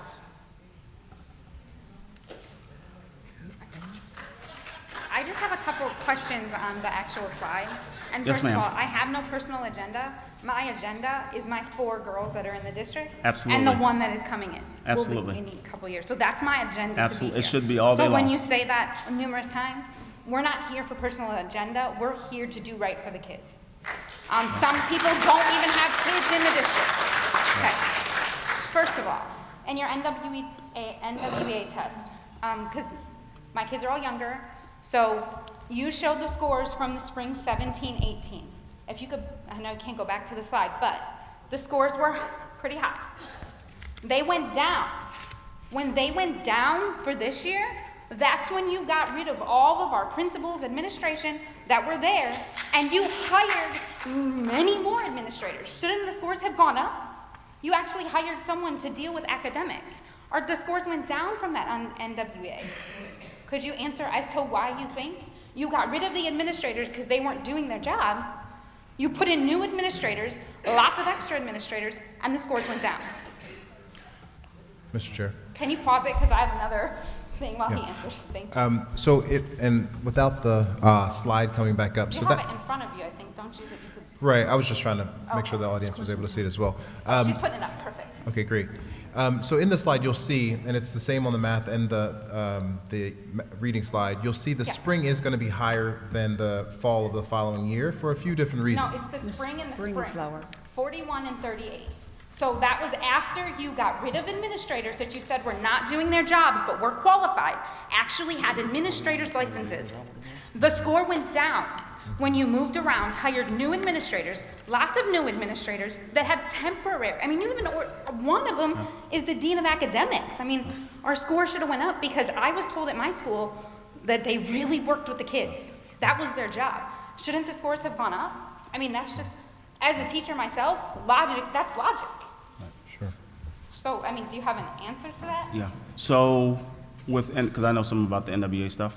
So with NWA, okay, so with the NWA data, spring to spring every year is a reset. So it's an adaptive assessment. It's not a static assessment. It's not one of those where if I scored in second grade, I scored 38%. I start again at 38% the following year. When they norm the data, Okay, then how can you compare, how can he compare that data then? right? So He that's can't compare it, so that's really actually not valid, correct? it's not a matter of being valid, but this is the conversation that's required, right? Because once you start talking about the data, at least the personalization, to dig down into where I'm just speaking about your Right, specific kids. Where are your specific kids performing on their national norm and their predictor with their conditional growth index? Right, That's but the if- question that you should have for the principal. I don't know, but I would have that question. I'm just asking as a whole, just seeing that data where we hired a lot more, got rid of administrators that Right. had administrators' licenses, and I mean, we're able to, and then we hire them that don't. Okay, my other question, quickly, goes with the SLO, that he showed the 2 SLO when they went up. Were those tests, they were not the same test. So that's like comparing apples to oranges, correct? I mean, we can't compare and say, we had a 20% growth because you're not comparing the same test. I mean, that's common sense. If you aren't comparing the same things, we can't compare, correct? So really, that's also invalid. That's invalid data. Again, correct? I mean, and quickly, going back to the standard-based grading, and you said that we need to go back to our building principal, I have emailed Mr. Keenan Bishop and my daughter's principals. I have emailed them twice now, giving them a week in between. Tomorrow, I think, will be a week for the second, because they had to actually write in my daughter's final grade because it was wrong, And all I asked, will it be corrected in their final, what goes into their file? The principal or Mr. Bishop cannot email me back to tell me if they will be fixed. That's my daughter's, I don't care if she's in 3rd grade or 10th grade. That's her final report card. So it's not gonna be able to be literally, the teacher had to write in the corrected grade. So when you say that we need to go back to our building principals and we need to go to the administration, that's the problem, is we're not getting the answers from them.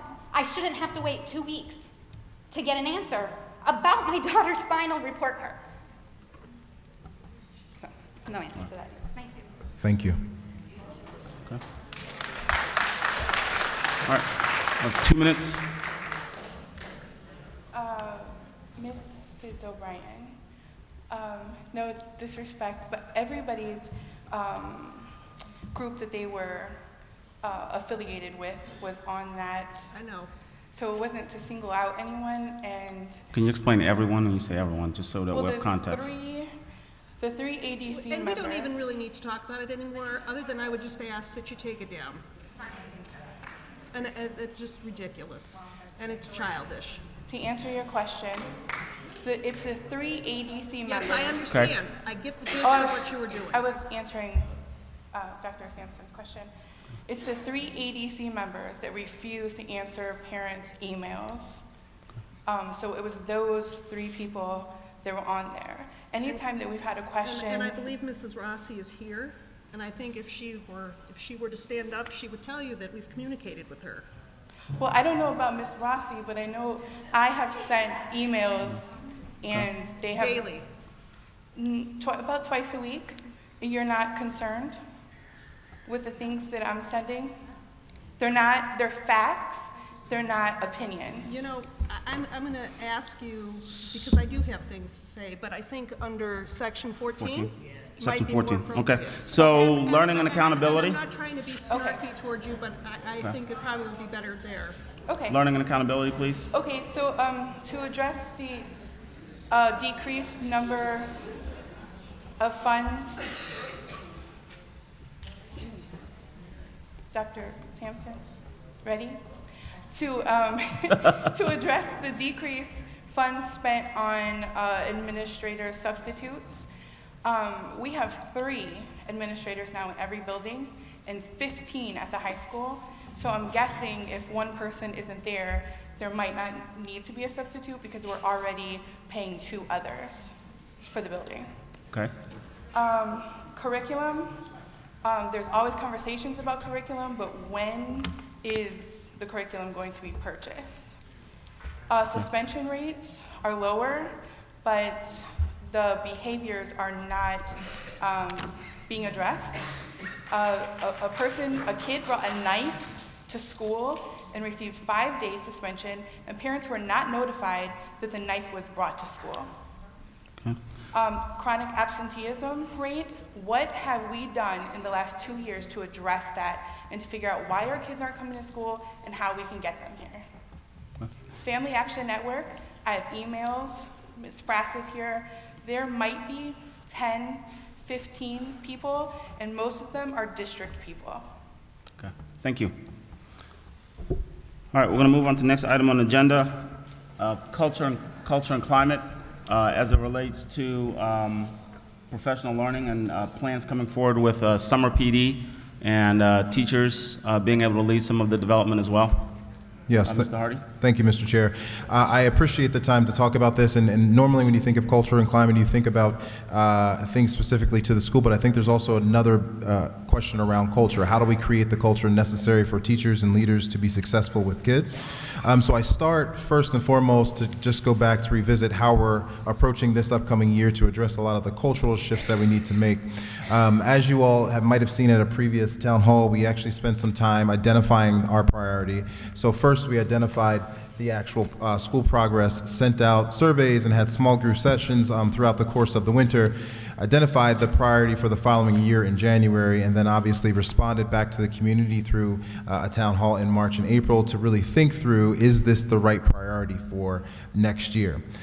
From there, we revisited the actual reality that in 2018-2019, we had 5 very specific commitments that were aligned to the Lorain Promise, and we heard very clearly that it was well-intended, but at the same time, it was a lot. So we said, let's do less, but let's do it better for the 2019-2020 school year. And so we looked at commitment 4 specifically in the Lorain Promise, which talks about creating schools where teachers and scholars can thrive, and identified something that Dr. Sampson was alluding to around focusing our energy on creating a system of excellent schools by differentiating our specific supports to individual schools based on their needs. From there, we actually spent some time, sorry, the slide's catching up. From there, we actually spent some time thinking about that commitment, that specific priority. Again, the commitment around commitment 4, creating a schools where teachers and scholars can thrive, and the specific priority of creating a system of excellent schools. We had over 13 focus groups meet with many people throughout the district leadership, school leaders otherwise. We had around 85 or so participants participate in those conversations. Again, those range from school leaders to teachers. In some of those events where we're focusing around how do we engage more families were invited. So there was a bunch of conversation after we had already surveyed, asked what is the right priority, come back for feedback. We went back out and said, you know what, we need now to hear how do we move forward with this being the priority for next year. And this was the actual catalog of focus groups that took place throughout the spring. So from everything from professional development to the way that we'll approach looking at data to scholar behavior and discipline, which we've heard a little bit of concern about tonight, to actually thinking about curricular resources, and then also just listening to teachers. So a plethora of different opportunities to engage our community, engage our teachers, engage our families a little bit more deeply to figure out if this is our priority, creating a system of excellent schools, what are the things we need to really hone in on. So in the next few minutes, you're going to hear a little bit more about what actually we are doing in response to those focus groups. One of the first things that we realized before we can go any further is that we actually have to make sure that if this is our priority, each school, to Dr. Sampson's point, needs to have an individualized plan. So on this screen, even though it's small, it's actually just a snapshot of a very large document in which school leaders, as they're engaging in the School Leadership Summit, which you'll hear about momentarily, are spending significant amount of time thinking through the priorities, thinking through the goals, thinking through the direction that they want to go for this upcoming year, and spending time with their teams to really think through that process and how they're actually going to obtain those individual goals based on data that indicates where they are now. So no 2 plans will look the same intentionally, because every school is a little bit different, and every school has different needs. So therefore, they need dedicated time to think about the supports that their specific school will need. So this is just a screenshot, a screen grab of one of many pages as they're creating their plans. With that said, I know there's a space for, I think, public comment is technically next. Mm-hmm. Oh. So what you're seeing here is just, I highlighted a few things. I apologize. I highlighted a few things in here so you can see exactly what is going on. One of which is having, this particular school thought about, one of the big things is they have to increase feedback with teachers, at least having feedback twice a month. It aligns with the Title I school-wide plan in the second category. It aligns with the school improvement plan, and then the action steps that are there. So I just wanted to give you a snapshot of what they're doing and why. I won't go to public comment yet, because I do want to go to the next slide, because it kind of connects to this work. So again, that component is in response to, here's our priority for the year. Here's how we're approaching creating the right plans around that priority for the year. But the next big piece is, what are some of the resources that will actually engage with schools?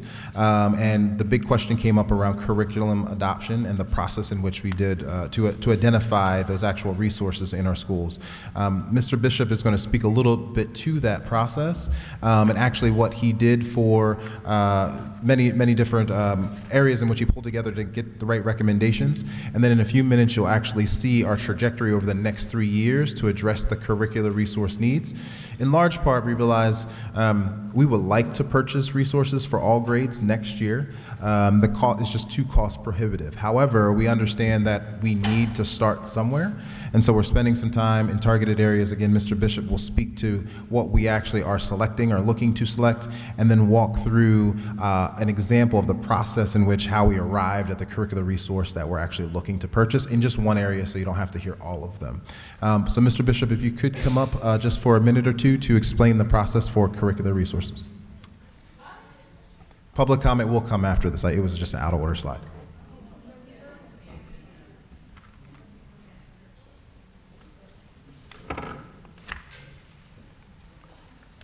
Good evening. Is this on? I think the other This one. Thank you. Good evening. So our curriculum adoption process, we looked at K through 2 ELA, we looked at middle school mathematics, we looked at 9th and 10th grade ELA, and 9th and 10th grade mathematics. First step was to convene a decision recommendation body through a teacher committee. So the middle school had about 8 folks who teach that content consistently. They met with us over a 4-month period. We started off with 3 resources. Through recommendations, those actually expanded to about 6 resources. We had specific criteria that we were looking at. Nationally normed anchor that we used was identified through ed reports. If these things met kind of the foundation of focus, coherence, rigor, and usability. All of those met the top marks. The second piece was whole group teacher voice. So after that 4-month period, there was a recommendation. So we went through the process and narrowed down to 2 final choices. Those 2 final choices were then placed before the teachers of all that content in the middle school. They were able to speak with presenters. They were on display for an entire week, so you could grab it, look through it. At the end of that time period, once they spoke to them, they were able to go in and make their individual recommendation. So they identified what of those 2 resources they felt was going to be the strongest, and then they were able to comment as to why. Ownership is vitally important. Step 3 is my recommendation to the CEO. So based upon the input, we've recognized that there are obviously things that we're going to always want. When I go to the grocery store, there's certain things that I want in the cart, but I've got to keep in mind how many mouths I need to feed when I go back home. So the final choice is based upon the recommendations that came from those committees and those voices. I take that and I send it to the CEO for final approval. The CEO approves the final curricular resource selection. When you look at the high school went through a similar process. They actually used their teacher meetings over a similar span of time and had feedback on math, had feedback on ELA, and they met those criteria from ed reports. K2 was able to run some really strong pilots through the resources, all which met the top marks. So if any that were chosen, they would be strong. I want to go to the next slide and give you an example of our process. When looking at the curriculum materials for middle school, we looked at Eureka, Open Up, Into Math, Carnegie, Ready Math, and Pearson. We see green, we see red, and we see yellow because we understand those colors from a stop sign, right? Stoplight. So if it's green, it means it meets those expectations. If it means it's yellow, they don't meet them directly, so there's some conversation necessary. If they're red, they didn't meet it at all. If it was gray, then it didn't get reviewed. What we saw was our final 2 recommendations based upon the committee that went before our teachers were Ready Math, which is all green, and Pearson. Pearson was strong. It was introduced by our teacher committee as a resource to look at. It wasn't on our initial list. When Pearson was introduced, Pearson did not have an Ohio version that was approved and met our benchmarks for ed reports, but our committee felt it was strong, so we did look through it. The thing is, it was based upon Florida, so that's why you see 2 gray areas.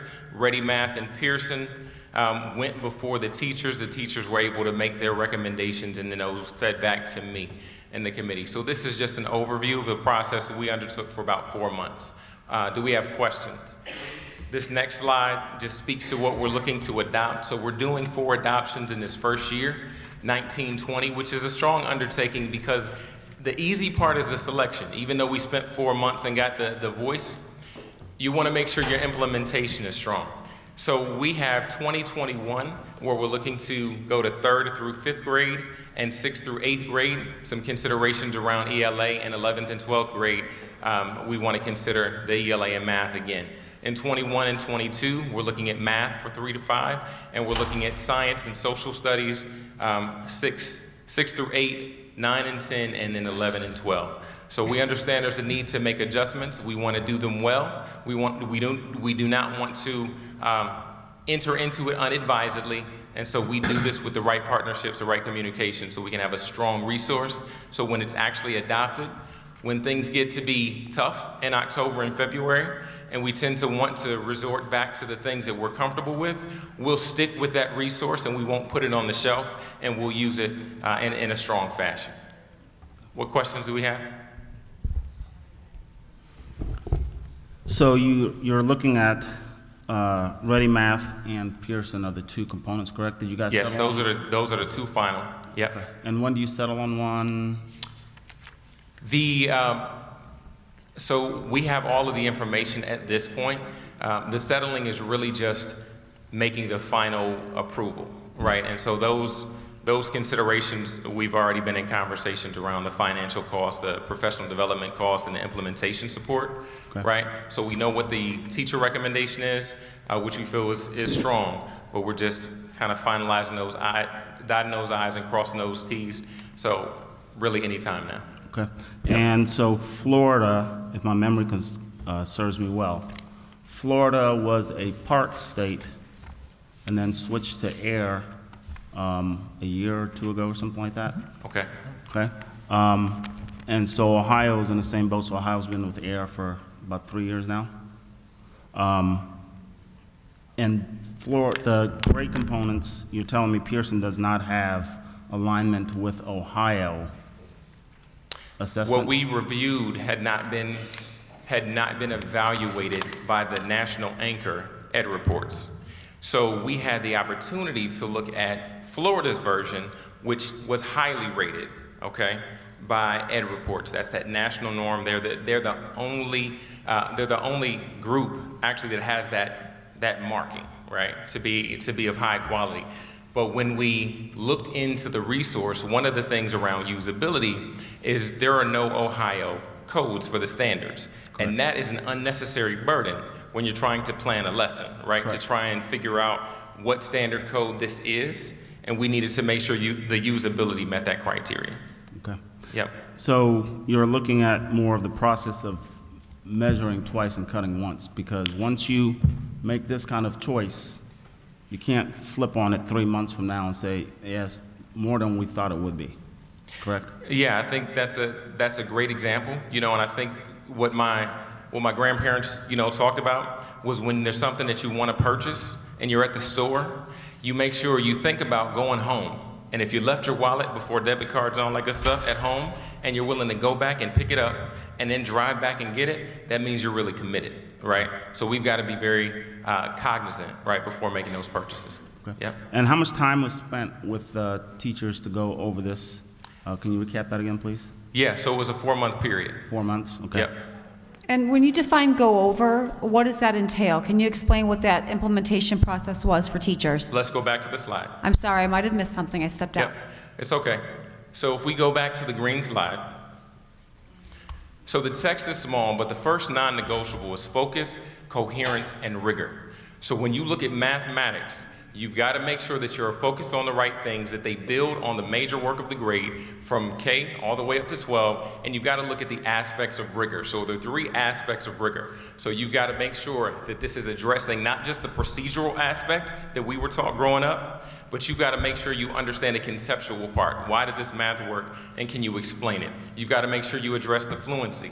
Those things had to be met across the board to even be considered. All of these resources met that standard. The next piece was the Ohio-specific standard resource. When you see yellow and you see red, it didn't meet it by some way. So if you look at Eureka, there's an Ohio crosswalk. So even though that's based upon Common Core, there's an Ohio crosswalk. So you can clearly see the correlation. It's yellow, it's not green. When you look at Into Math, that's the red column. We have it as an approved vendor from Ohio, but no specific Ohio materials until December 2019. So how much detail would you like? I just have like some simple questions. Yep. What is the ELA curriculum that has been chosen for implementation for next year? There hasn't been one that's chosen, but the two who were piloted was Okay. Wit and Wisdom and Open Up. I'm sorry, what is it called again? Wit and Wisdom. Wit and Wisdom. Yeah, and EL Education, which has a similar format. to So Open these Up. are the two early literacy curriculum Yes, ma'am. pilots that you're looking at, and you're trying to make a decision between one or the other. Yeah. So Okay. Yep. And when you say pilot, can you define what pilot means? What did you do to actually pilot and experiment with this program? So and, over and, that- and also you can include in that response, Yeah. how was teacher input taken into consideration as well? Sure.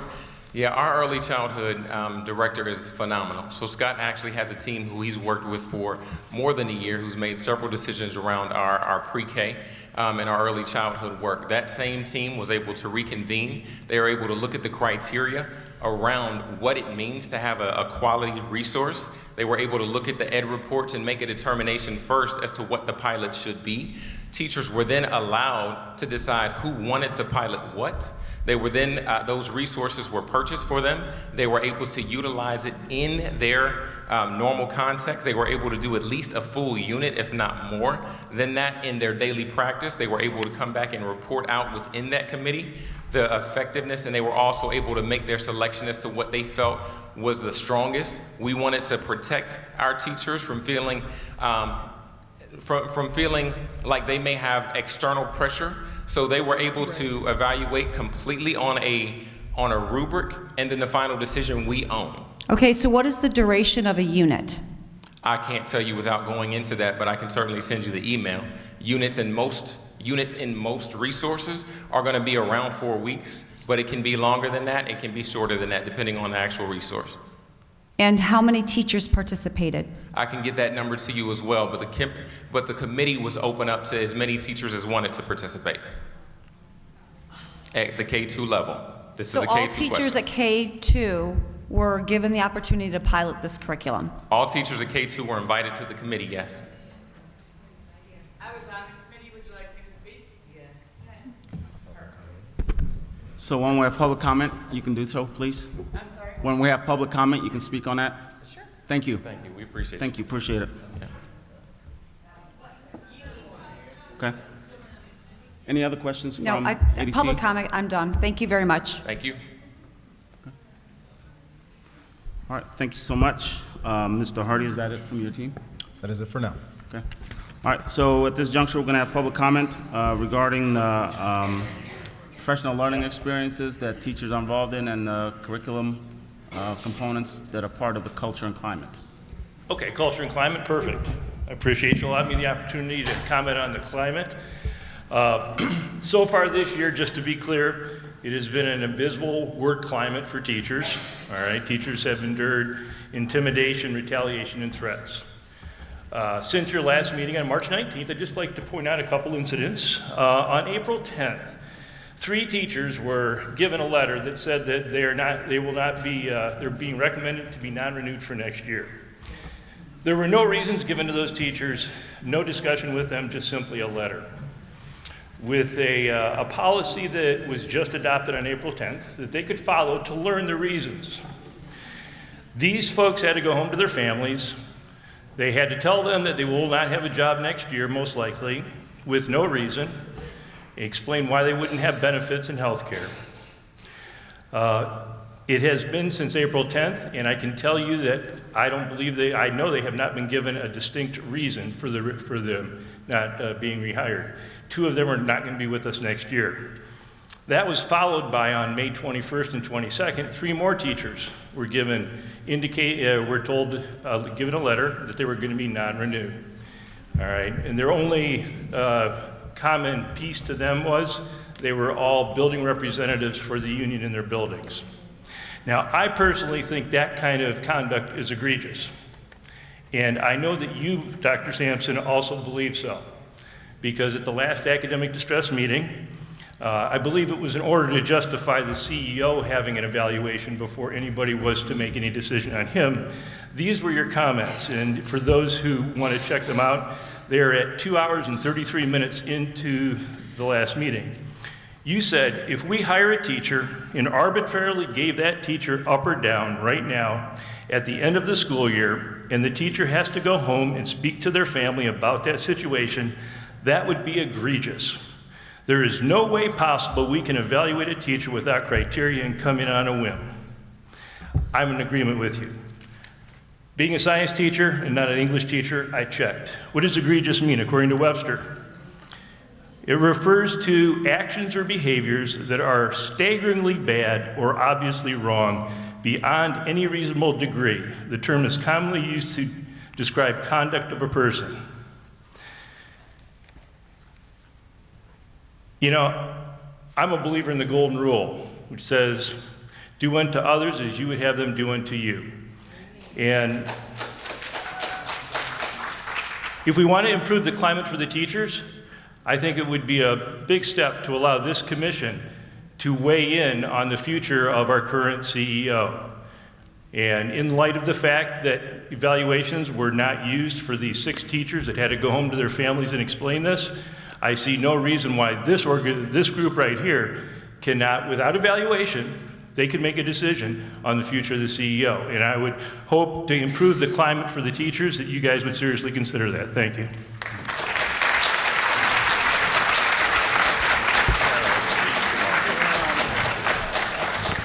Good afternoon. My name is Joel Arredondo, Mayor of Lorain City Council.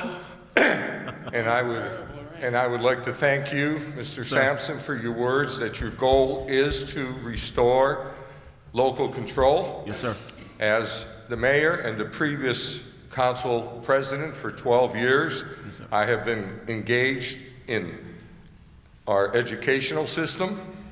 My interest is the continued improvement for development of the schools. I've been on the School Endowment Fund for about 15 years. I've served on levy committees, academic. My wife, my family are all members of Lorain City Schools, products of it, graduates, masters, degrees. There's nothing wrong with Lorain City Schools. I think it goes back to the comment that Mr. Smith here, who has never found a mic he didn't like, but communication.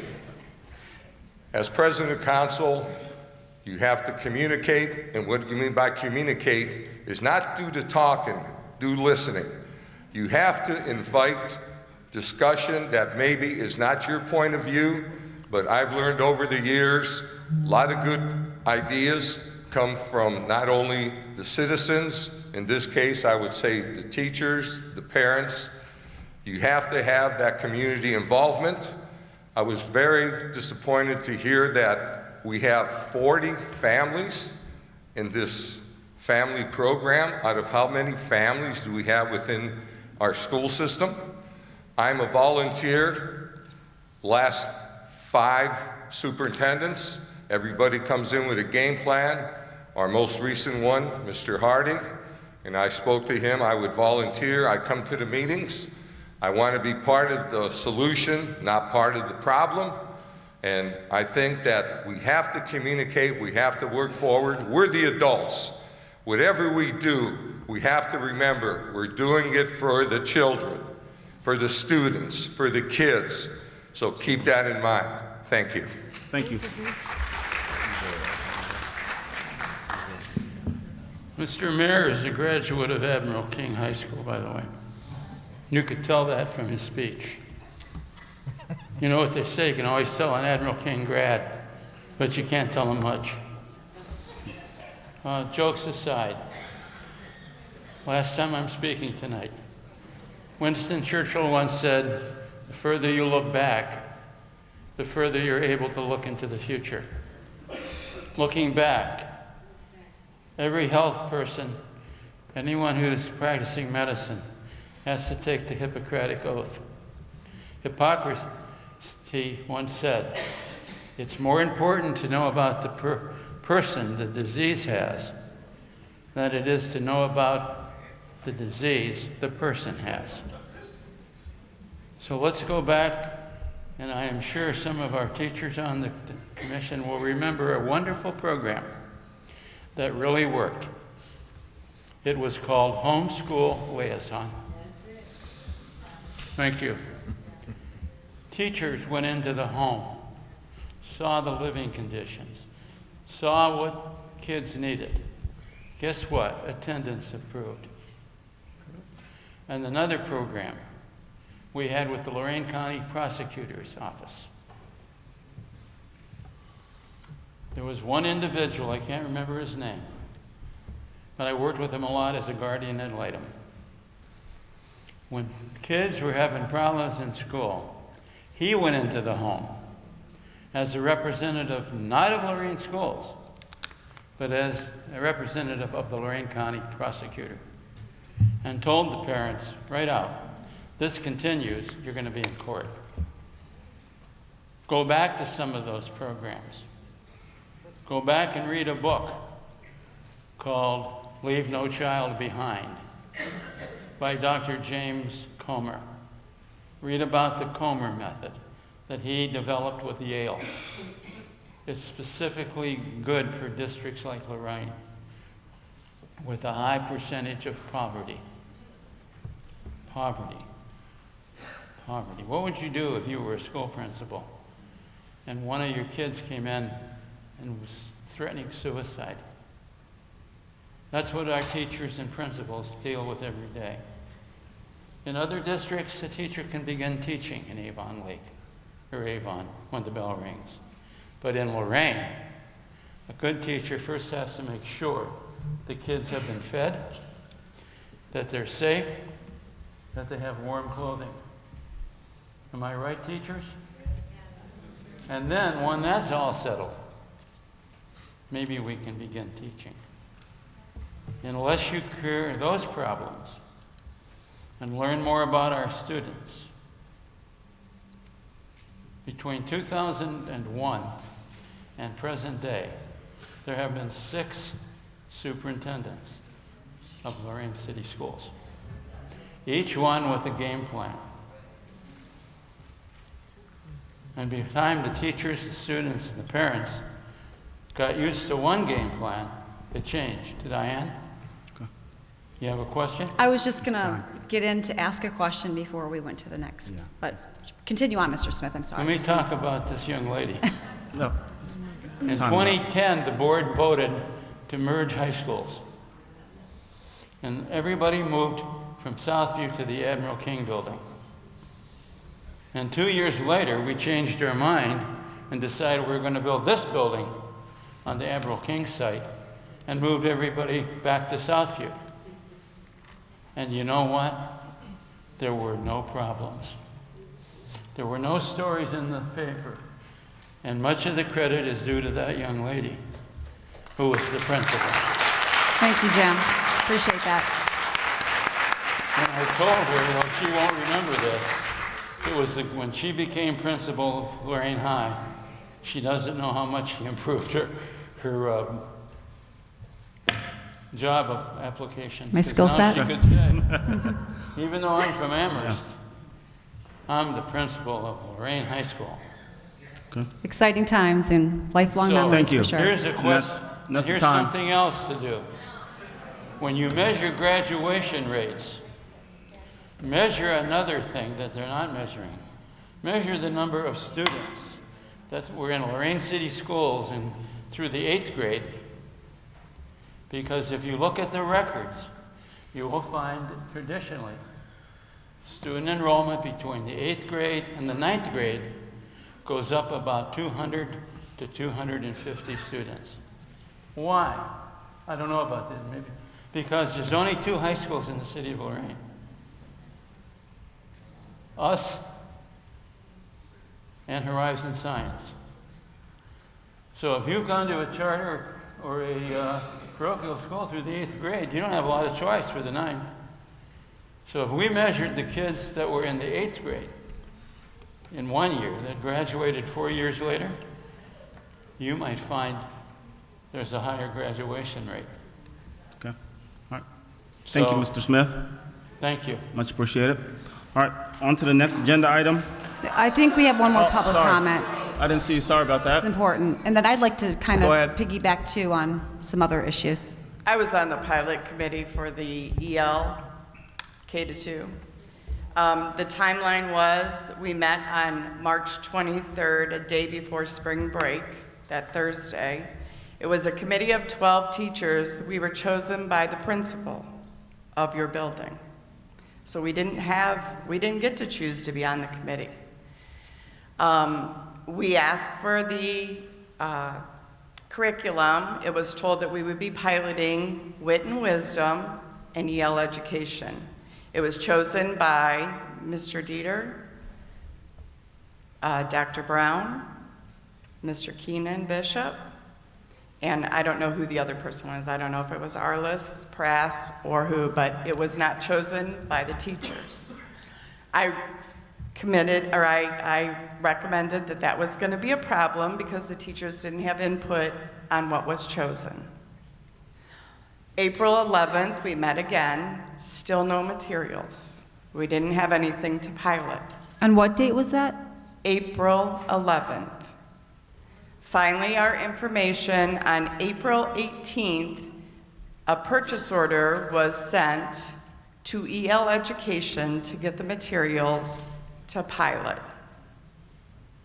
We received those materials on April 18th. I happened to be one doing EL Education. We did not get to choose what program we wanted to pilot. It was chosen for us. Now, mind you, of those 12 people that started, 6 ended up. 6 people dropped out because of the time frame. So we were given the opportunity to pilot it for 4 weeks. In there, we were doing state testing, NWEA testing.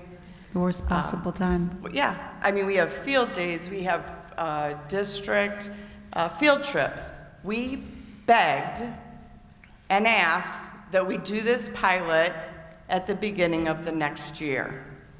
We received a video from Mr. Dieter on May 21st that stated the district, we picked, because we needed to pick something, picked EL education because of the cost of training, because of the cost of some materials or professional development. They decided to go with Wit and Wisdom. I have the video. I'd be more than happy to share it with you. But I've been told, or the committee was told, that EL education, or I'm sorry, Wit and Wisdom would be chosen by the district. So the program you piloted wasn't the one they chose? 3 people piloted Wit and Wisdom. 3 people piloted EL education. So you really had no buy-in or no true essence? In a of- 4-week period of which testing. We didn't, and somebody asked how long are those modules? They're 10 weeks long. So the module. You never got through the module. We didn't get through. And we're implementing this across the board next year? Yeah.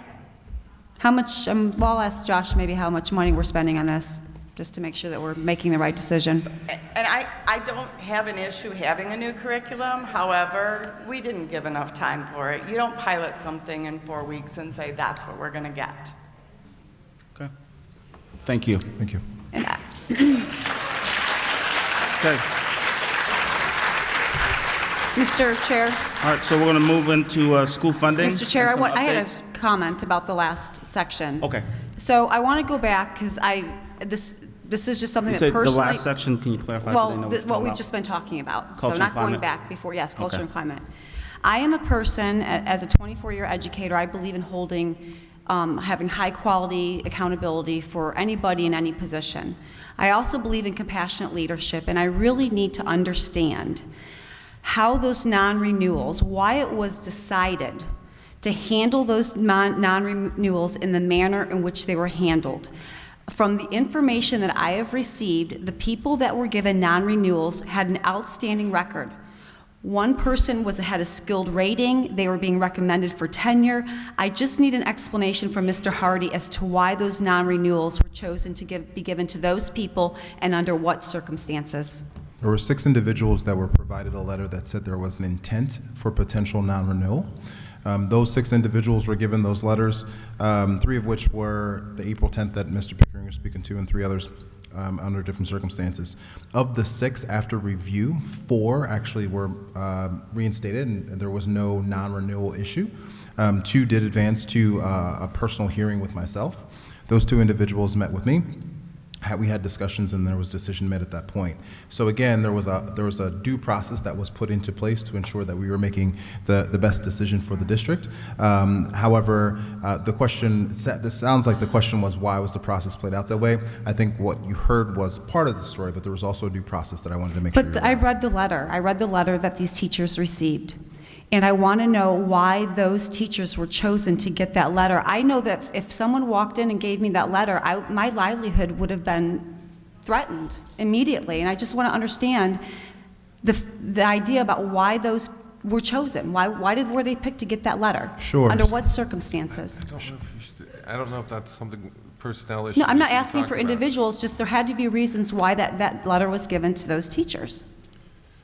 Well, I mean, if you're going to answer why A general specifically in regards statement. to each person, that would be relate to their personnel matters. In other words, you can't give reasons why you didn't want But their them. performance, from what I understand, was quality. Well, I mean, that would necessitate responding with what's wrong with them in an open session, which I don't think is a very good idea. I'm not talking about individual, I'm talking about a general statement as to why. I don't think we're dealing with a pool of individuals. That's similar to the testing component, right? If you have I'm less not than 15 speaking of- kids. I'm not speaking of so we're individuals talking as a about- whole. I understand. We're talking about 2 people. Well, I think there were 6. So you're talking about all 6, the original letter, right? So Yes, now- why those people were chosen. Right. So those are 6 people that can be easily identified, and I don't know even know who if they we are, need to actually.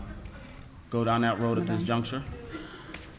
I would say I would feel a lot more comfortable, given our legal opinion that was provided, that if we had conversation around that, it would be held in an executive session. Okay.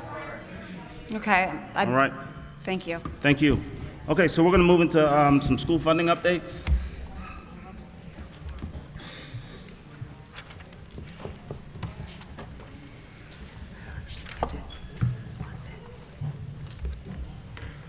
Good evening. Good evening.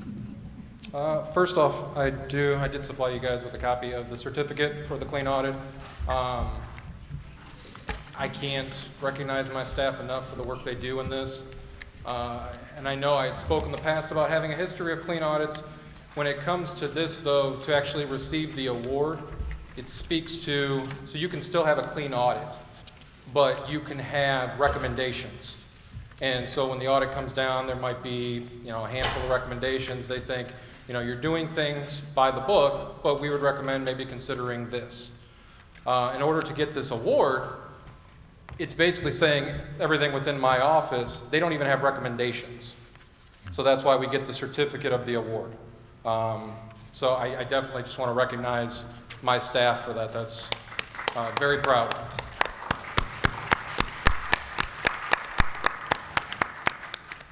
And then the next thing, the May update for the 5-year forecast was completed towards the tail end of the month of May and was posted. So getting into this a little bit, some of the big things I want to point out is that I did not consider any increase due to the biennium budget or the Cup-Patterson proposal, being that they're still kind of up in the air. So there is that. And then, again, emphasizing this is a worst-case scenario, and things like, charter school movement, open enrollment, and inflation are costed into this budget at kind of a worst scenario increase, as well as everything else. So the mindset that, we better finish the year better than this, because this is truly the worst-case scenario, and nobody wants to kind of run up against the end of that close, or cut it close, because it means you were maybe one catastrophe away from it really being like dire straits. So with that being said, this is an update, so kind of to transition into that, the The May update is more so to get the actuals for the year in there for maybe some of the estimated lines you had earlier in the October forecast.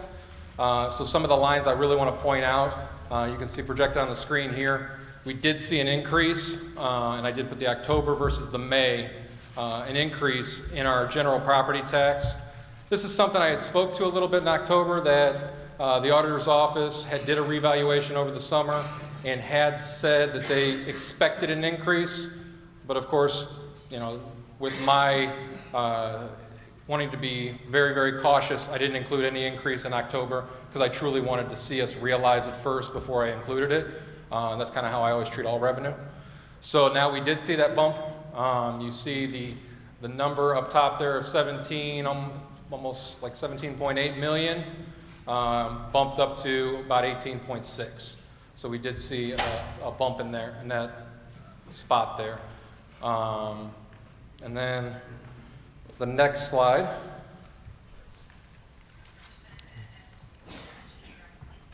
The next slide, the thing I want to point out on this one,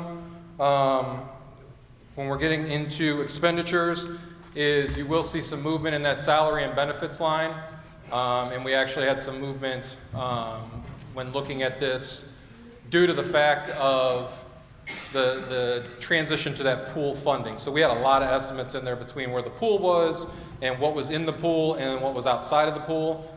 And the other piece to this then, just addressing the pool, I know there was an ask of what the 5-year forecast would look like if there was no pool, and I had provided that. And I thought for clarity it made sense to have that in the assumptions now. So I did add that to the assumptions, so kind of give you an apples-to-apples comparison of what it would look like with and what it would look like without. The other piece on here, you do see bumps next year in fiscal year 20 in your typical line items of purchase services, supply and materials, and capital outlay. And I know we speak to our slogan of at or below, but going through the budget process, there was a few kind of glaring spots that we definitely needed some attention. Specifically instructional programming and instructional technology, as well as we saw a spike this year in SPED education tuition. So that's where you see some of the bumps from the top down to the bottom there. And then the next slide. There was also questions I've had kind of wanting to see what it looks like in regards to if the levy doesn't pass. The forecast naturally lends itself to this because we can't assume passage on any levy. So I wanted to point out the fact that we do see that phase out of not only the 3.1 mil levy, but also the future current expense levies. And I have highlighted the lines where you see them phased out in the revenue, starting in that 2021 year. And then if you go to the next slide,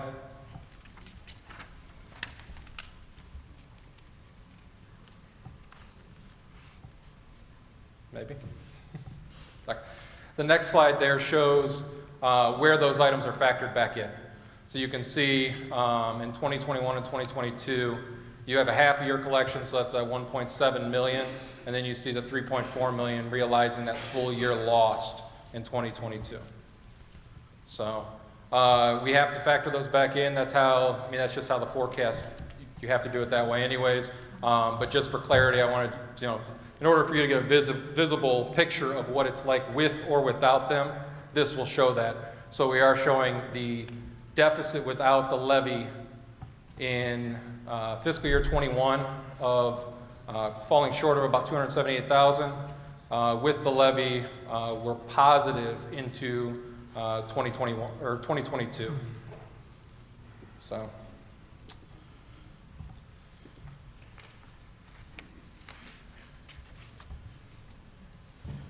And that is the update I have for the forecast. Like I said, it wasn't, the May update is just kind of truing up some of those estimates and getting actuals in there. So at this time, I'll take questions on it. Yes? How much per pupil is Lorain City Schools getting per student?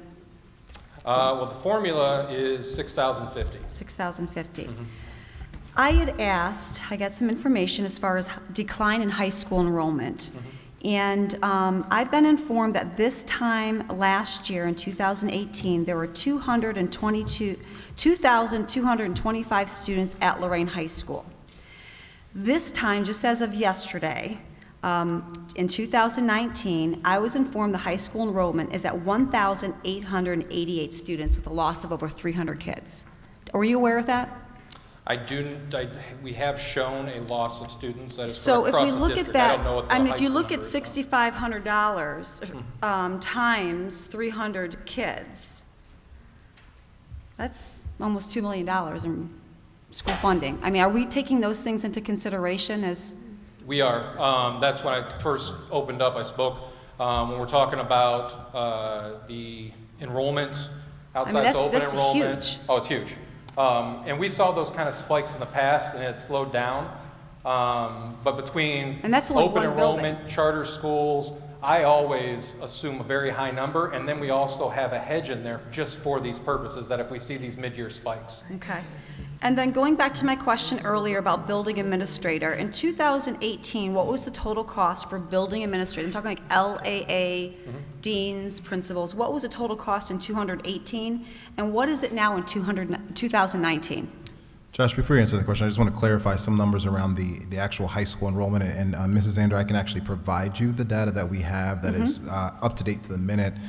So from August Hold on a second. Hold on a second. I'm confused. Yes. I'm highly confused. So if you have to provide her with the data, and she already has the data, what data? Are we talking about the same data here? I asked for data, and those are the numbers I got. Okay. So we want to make sure, first of all, that we're all talking about the same data. Because if you already have data, and you have to provide her with data, somewhere in between, the numbers aren't adding up. Well, with all due respect, I've asked for information in emails, I've asked for data, and I've not been responded to. Yeah, I just want to clarify what we're dealing with here. Well, I just want you to know that I've asked for data from, in the appropriate channels, and I'm being ignored. Data as well. That's right. That's why I asked, but I'm being ignored. So, going back to my other question. Let him give the update on the data. I just, maybe a question of clarification. If you didn't receive the data, but you reported some numbers, may I ask where you received the numbers from then, so that I can make sure that we get the correct numbers to you? It's anonymous. Anonymous. Mm-hmm. Okay. So, should I? Hold on a second, Mr. Hardy. So, folks, I would like to know what here's the issue that, excuse me. Can I jump in for a second? Excuse me. So here's the issue that I'm seeing. Whether it's the ADC or the local board, we have to maintain the integrity about what we're doing. Absolutely. And we can't, number one, we can't have anonymous sources feeding board members or ADC members numbers. And number two, if we need numbers or information, we need to have a system set up to where folks can get the correct numbers appropriately so we can make appropriate I have decisions. attempted, and I have emails to show that were directed to you, asking for that information. So, Mr. Hardy, please explain the numbers so we can move forward. Yes, sir. So I'm looking at the trend line again, specifically for the high school 9th, 10th, and 11th grade, and it dates back to August of 17-18, which we were sitting at 2,137 scholars, and we're now at May of 18-19, we're at 2,007, so there has been a drop of about 130 of our scholars. What was your 2018 number in May? In May of 2018 was actually up 7 kids, 2146 kids, 2143. 2143, so, okay, approximately Well, 2,200. I'm looking at the data. That's correct then, or close to. It is 1,888. There's 578 in the 9th grade, there's 456 in the 10th, there's 441 in the 11th, and there's 411 in the 12th, based on an email that I received yesterday from one of our data people that I requested. Okay, I will check, because this is the same system that we're pulling from. So, It's the I same mean, that's what I got at yesterday around, at 10:59 PM yesterday. Yeah. So Yeah. just to be clear. That's very helpful, and so that's very helpful that I will check with our data team, because this is the same system we're pulling from, so we'll make sure that we correct that. Yeah, I just Thank don't you. want her to be characterized as getting erroneous information, because technically, No. I reached out to someone to say, So what are our nobody's trying to numbers? scapegoat anybody in this conversation. This is a conversation that we need to have. However, If I'm a parent or a teacher sitting in the middle of this mess, I would be totally frustrated because there are two different sets of data creeping around. Actually, the data was very similar. And I can't. The data was very similar. The data, when we speak about the data specifically with funding, we can't have similar data. It needs to be exact.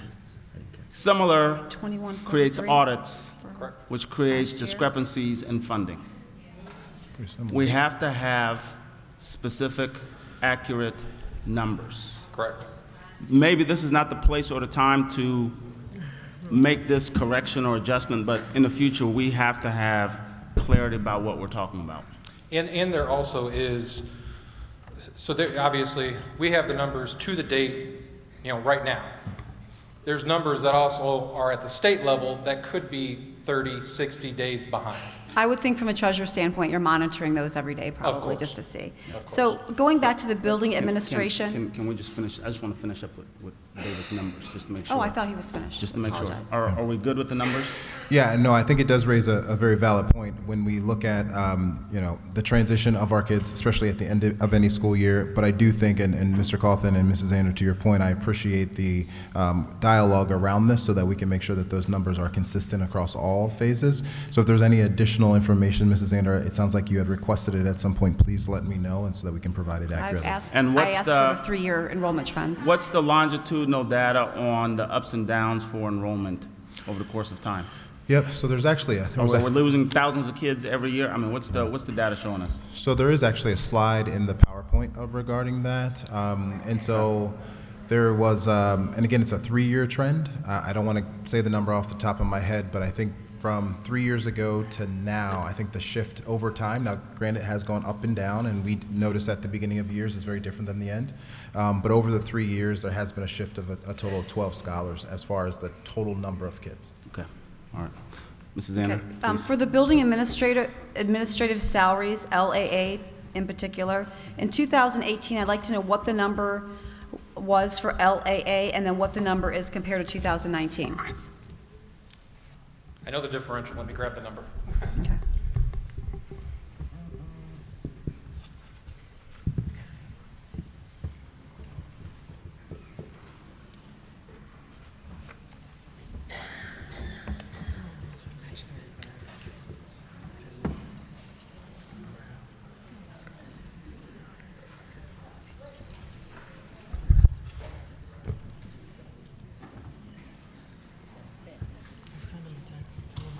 So just talking LAA members, so we're talking previous assistant principals, the previous number was $3,245,689.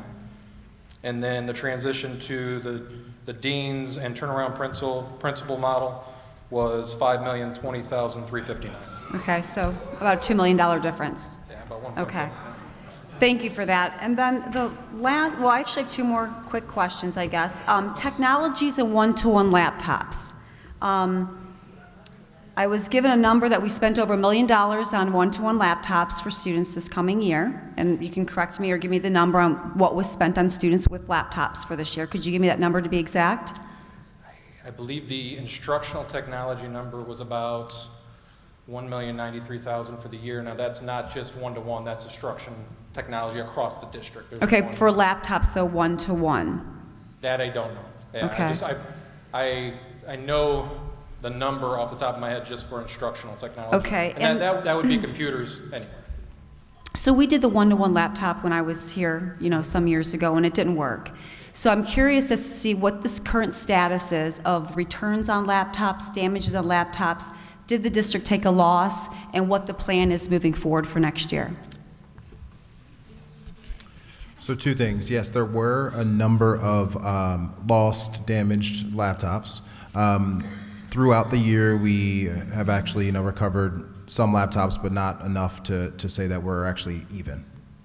What we also realized too, in speaking to teachers, because we had teacher voice sessions around this, and this has come up a couple of different times, and teachers requested the idea of having cows in their classrooms instead, so laptops could actually stay in the classroom. So the increase that you're going to see, or that I think you're alluding to, for technology is actually bring cows into individual classrooms. That's what we did after the laptop 101 did not work. So are there going to be continued expenditures to make this happen, or? So as I just mentioned, because of the increased need for technology and bringing cows into the classrooms, there will be an increase in technology spending because we want to ensure that all of our kids in classrooms get the technology they deserve. And what are we allocating or appropriating for that next year?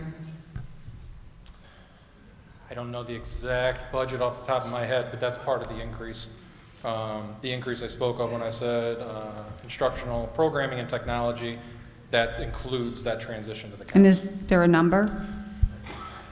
Roundabout estimate? Roundabout, I'd say probably about between 400 and 500,000. So another half a mil, okay.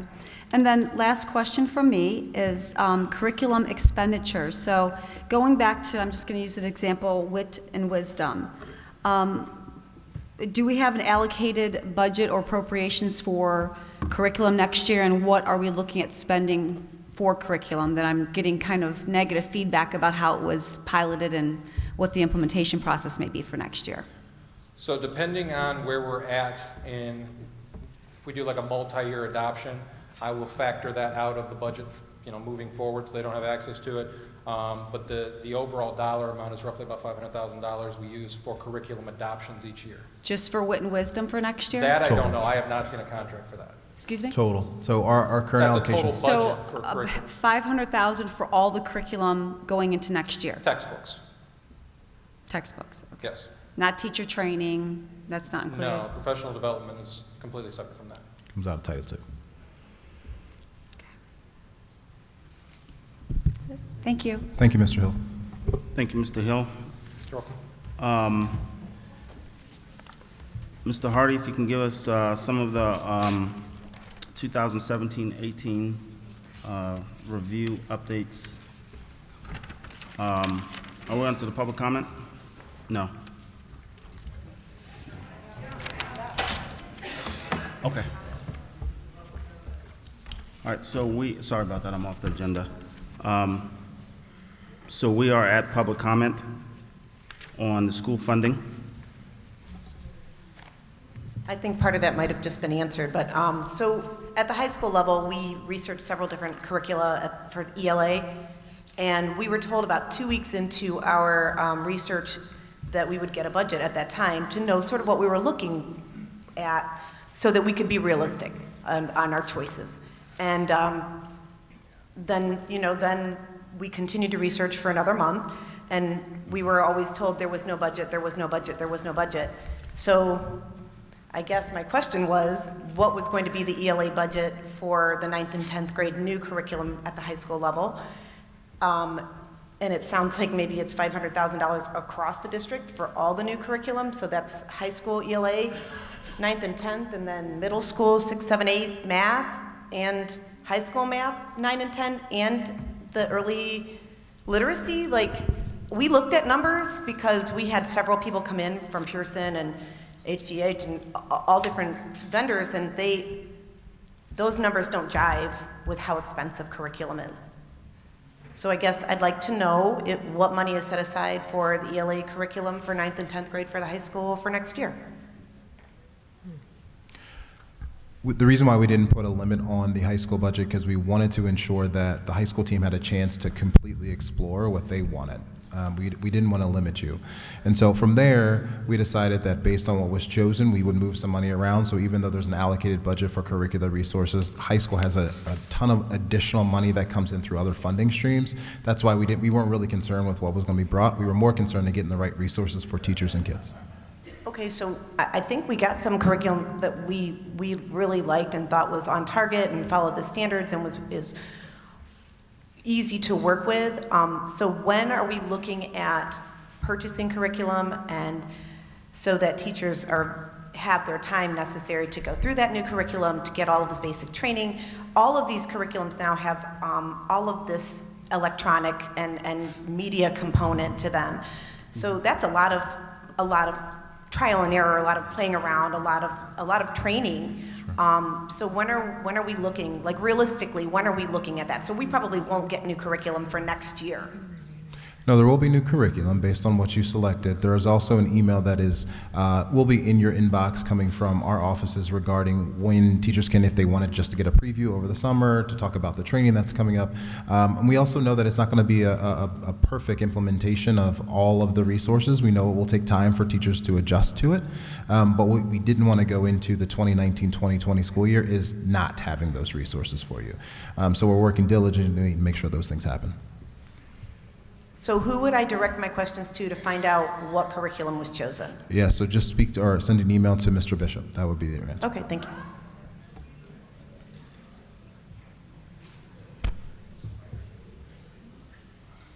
Hi, my name's Dana Reese, and I teach first grade at Palm, and I just finished my 24th year.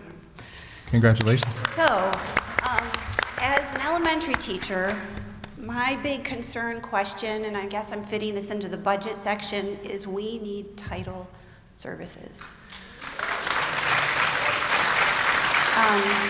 Not sure if it's a question or an ask, or just has this come up anywhere.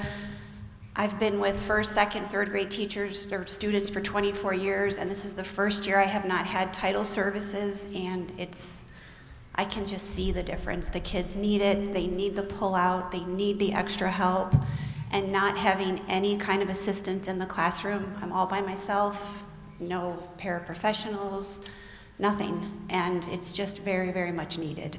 So has that come up in discussion at all, as far as bringing any kind of title services back? We've heard a lot about high school tonight, but really nothing for elementary. It has come up in discussion, so we do appreciate your thoughts and feedback on this. Thank you. Any answers at all, or is it just thoughts and feedbacks? Yeah, it's just a discussion at this point. Okay, thank you. Hello, I've been teaching a long, long time, and I've been teaching every grade here. I've been teaching at a million different schools. So I'm going to give you a little preschool concerns. I'm going to piggyback off of what Dana said. I am very, very concerned about all that money that we used to use directly for students from Title being dumped into the pool. And then this happened maybe back in April or May. As a preschool teacher, we got a new curriculum, and there was like a tier 1, tier 2, tier 3. So Lorain bought the less expensive program. So the teachers had to buy a lot of materials out of our own pockets. Okay, we always do that, but it just kind of hurts that, we could have bought a program that came with materials. So then in April, I asked Supervisor Scott Dieter, where is their money for ordering? Because Head Start, we're a Head Start collaborative, which is fantastic. We get federal money from them. And we've always gotten like $800 or $1,000 to buy materials for our preschool programs. And he said, oh, the finance committee decided to put that money to pay for Head Start teacher salaries this year. And I said, oh, okay. So then I emailed Stephanie Drew at Head Start, and she's the supervisor, like she's the head honcho. I said, oh, I was really looking forward to some money because we got new curriculum, et cetera, et cetera. She said, oh, well, ask your district. They got money from us, and they can use it as the teachers, deem. I said, oh. So then Josh, I did email Josh, and he got right back to me. I really appreciate that, like in 20 minutes. I said, hey, where's this money going? He said that the finance committee decided to use it to go in the general pool. Oh. That money used to be spent directly on the students, and it used to be also spent for summer school for the preschoolers to get the little kiddos that aren't quite ready for kindergarten, ready for kindergarten. And I asked, well, how much? $92,000. And again, I do want to thank Josh for getting right back to me. This is very disheartening. We want money and funds to go to the students. How can you argue that? Mr. Hill, would you like to respond to that? So the transition that was made there, and I think it's a struggle we find with the grant funds in general, when we get an allotment of money and they're not spent, we want to try and get those absolutes in there to make sure those dollars are spent. So we transition them to the Head Start salaries. That being said, though, when we did the building level budgets, there's preschool dollars in each one of your building level budgets. So I would recommend that talk to your building leader. Okay. But that's, we got down to that building level budgeting for that purpose. So not only, so when we get Head Starts, there are certain classrooms that are deemed Head Start. So we wanted to try and also make that fair across the board, because those classrooms might have got a chunk of money, but the other just preschool classrooms that aren't Head Start weren't getting the same dollars. So we tried to even it out and make sure that everybody is getting some dollars. So it's twofold. We're trying to not only get those absolute dollars in there to make sure where those grant funds are getting spent accordingly and spent down, but also the other side of it of making sure that the equity across all classrooms. Thank you, Mr. Hill.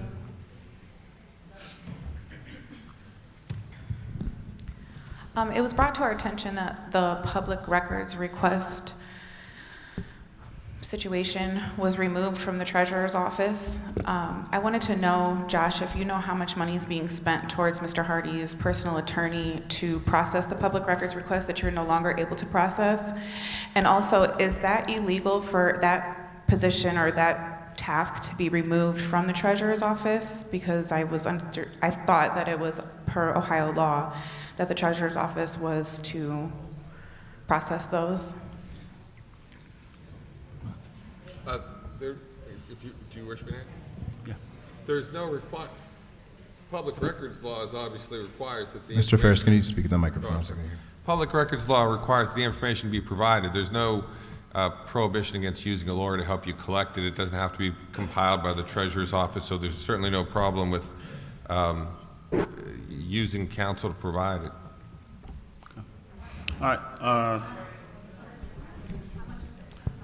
School funding? Her other question, how much, who's paying for the attorney?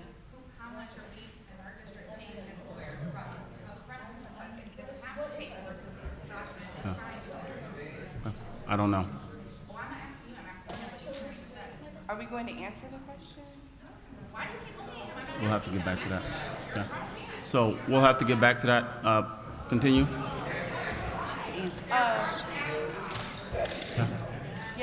Until I have some clarity around the issue, we'll have to get back to it because I don't want to give a quote. Go ahead.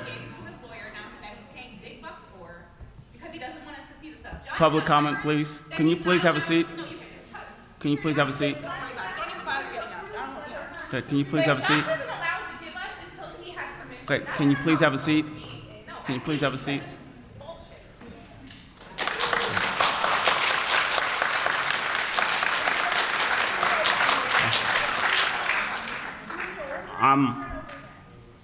I have to apologize to the two young folks sitting in the front.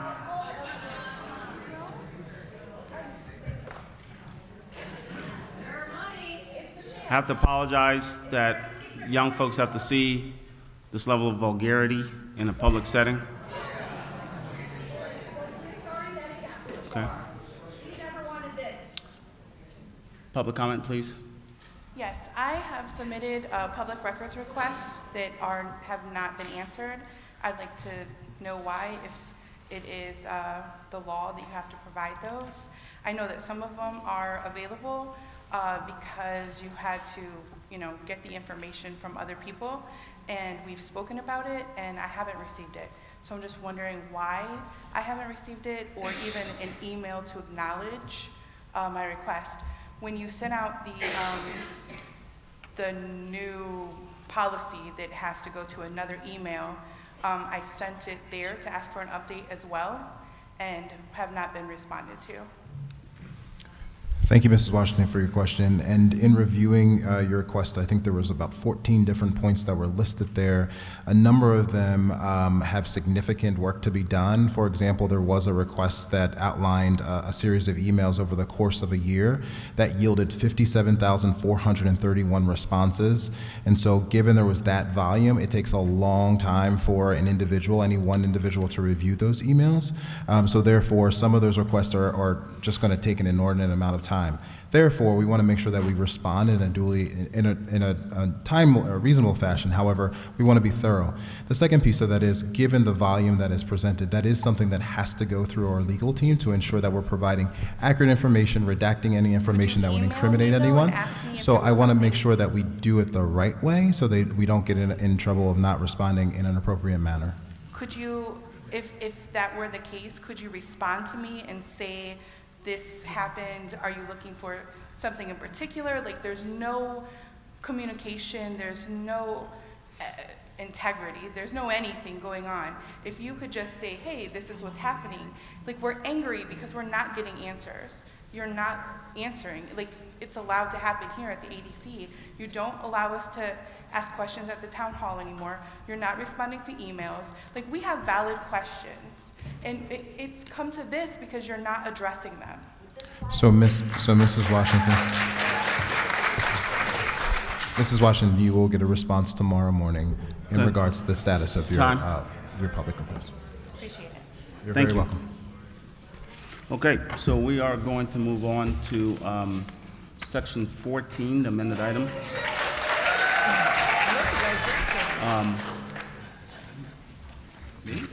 I'm gonna let David say something real quick.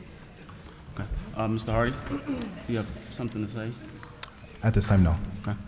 All right, so we're gonna move on to section 14 with the amended component of the agenda.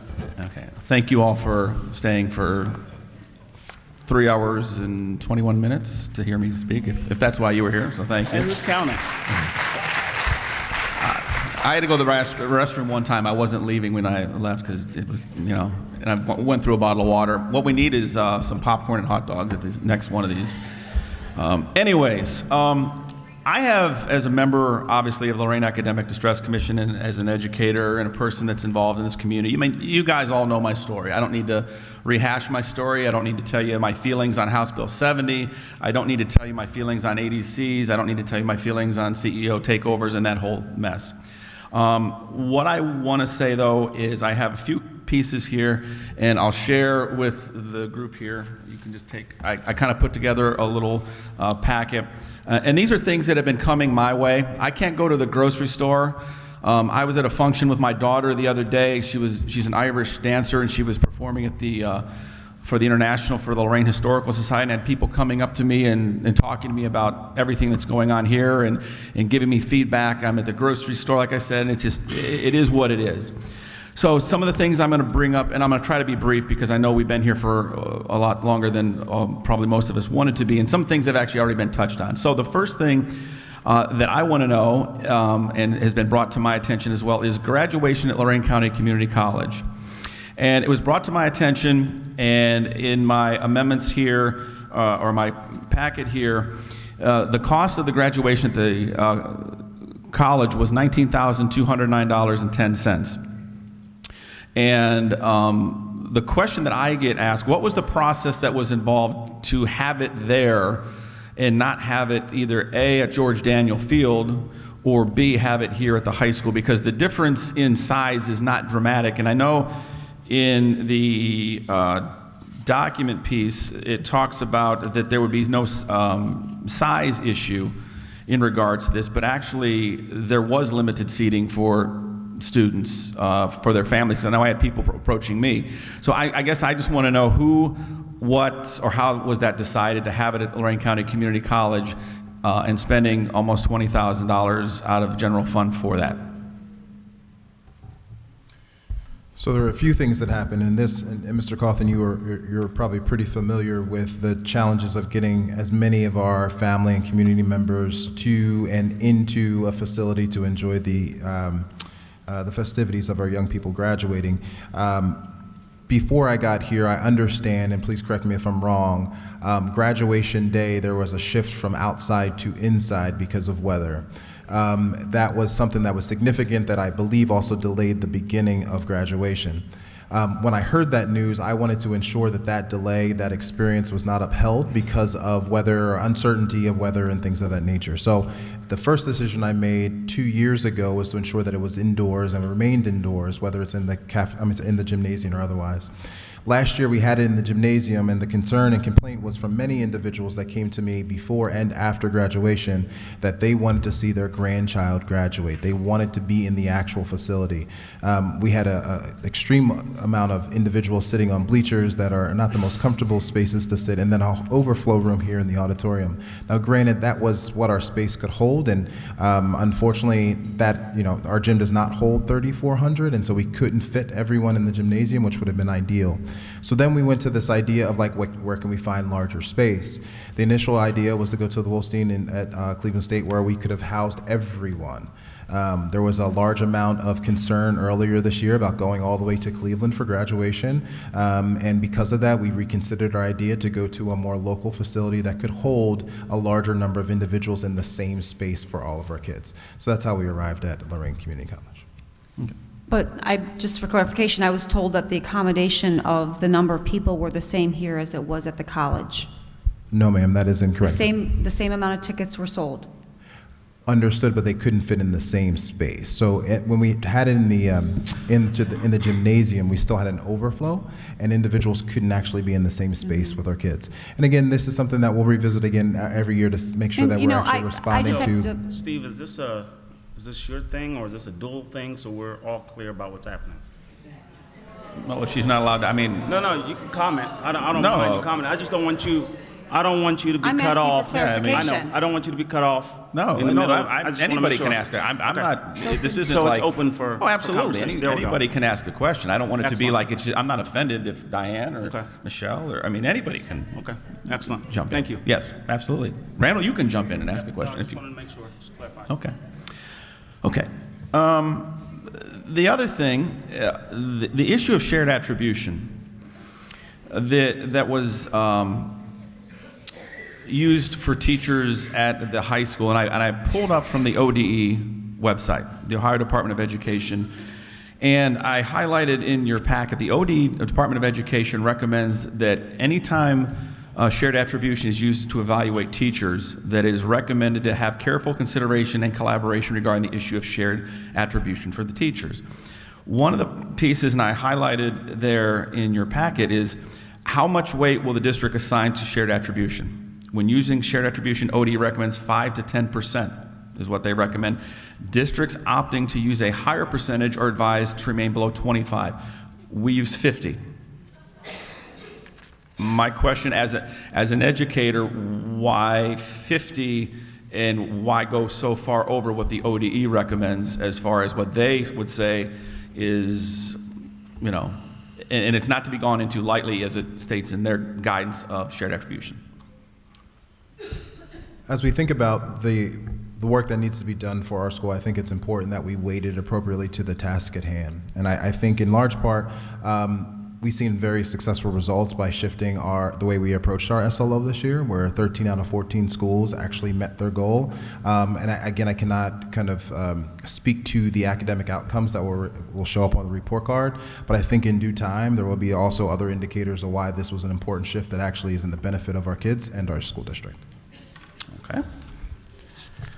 The non-renewal piece has been touched on, and I'm not going to belabor that. All I will say is I have a quote here that was used last week from a colleague in Senate testimony, and it says, "We have a Herculean task in showing our teachers how much we care about them, how much we value their work, and how much we want to support them.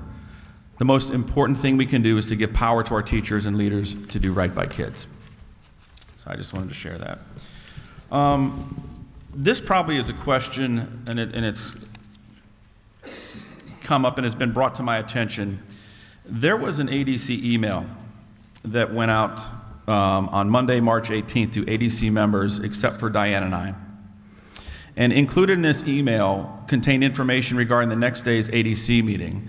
And I guess to our attorney here, is this a violation in some way of sunshine laws? And I'm not a legal expert. I just was curious as to, there was a 3-page email that went out to every member of the ADC except for Diane and It myself. was actually March 12th and March 18th. Oh, the okay. emails went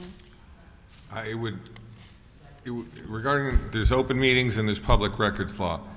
It would not be an open meetings violation if there was not like sort of an exchange back and forth, just to providing the information is not, would not be an open meetings violation. As far as public records law, it should be, you should be able to request it and it should be provided. Okay, well, I didn't ask for, I mean, I didn't even know it existed. It's considered a quorum, though, correct? Yeah, quorum would be 3 of 5 members, but the issue for open meetings is if the body's deliberating. So it's not necessarily a violation to send information to 1 or 2 or 3 or 4 other members. It's only if there's deliberation happening in those communications. Well, and can I say, what if the information was not solicited by any of us, but it was just an email that we received? Yeah, that is not, there's no deliberation. I think there It's not was a meeting. response, though, but you can look Yeah, at that that. I don't. I don't know about it. I don't know if there was a response. I was just curious as regards to that as well. Another point: there has been an ADC Twitter account, and I sent an email out on April 29th, 2019, asking about this account. And every ADC member here responded to that they did not have knowledge of the ADC Twitter account. So I guess what I'm asking is who runs the account and why were we as members of the ADC not consulted, as it technically represents all of us as a commission? And ignored when asked about And it. I did, like I said, ask about it. And there's, in my packet, there are all the email responses from each member as well as my request to get information regarding the ADC, Lorain ADC Twitter account.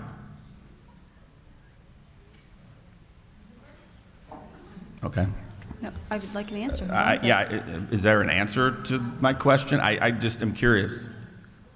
Who runs the account? Who runs the Lorain ADC account?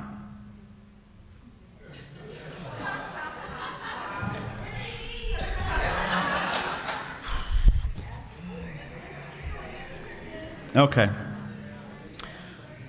All right, this is my final point. And again, thank you for staying with me on this.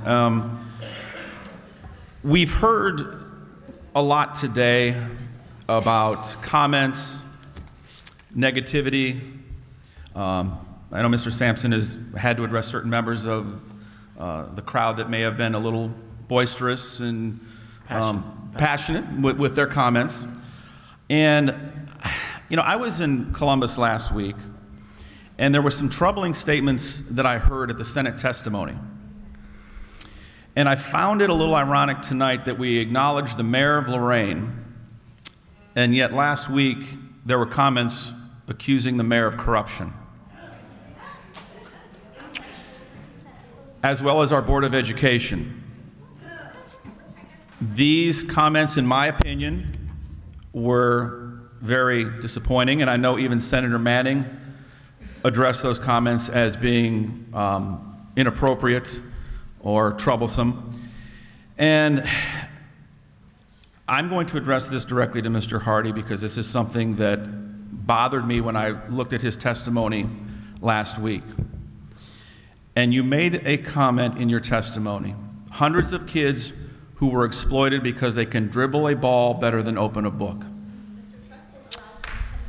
And I find that comment to be very disrespectful to all of the people that are involved with our program here, because, and I've consulted with the athletic department here of Lorain High School. 9 of our varsity players have a GPA that is higher than 3.0. All 4 of them are graduating seniors, will be attending college in the fall. And one of them had a great deal of adversity to not only graduate, but to get into college, but he persevered and did so. All of the other players in the varsity program also have a 2.5 GPA or higher, and I want to commend the Lorain High basketball program for actually making sure that our kids not only graduate, but are successful as they move beyond this building. Thank you.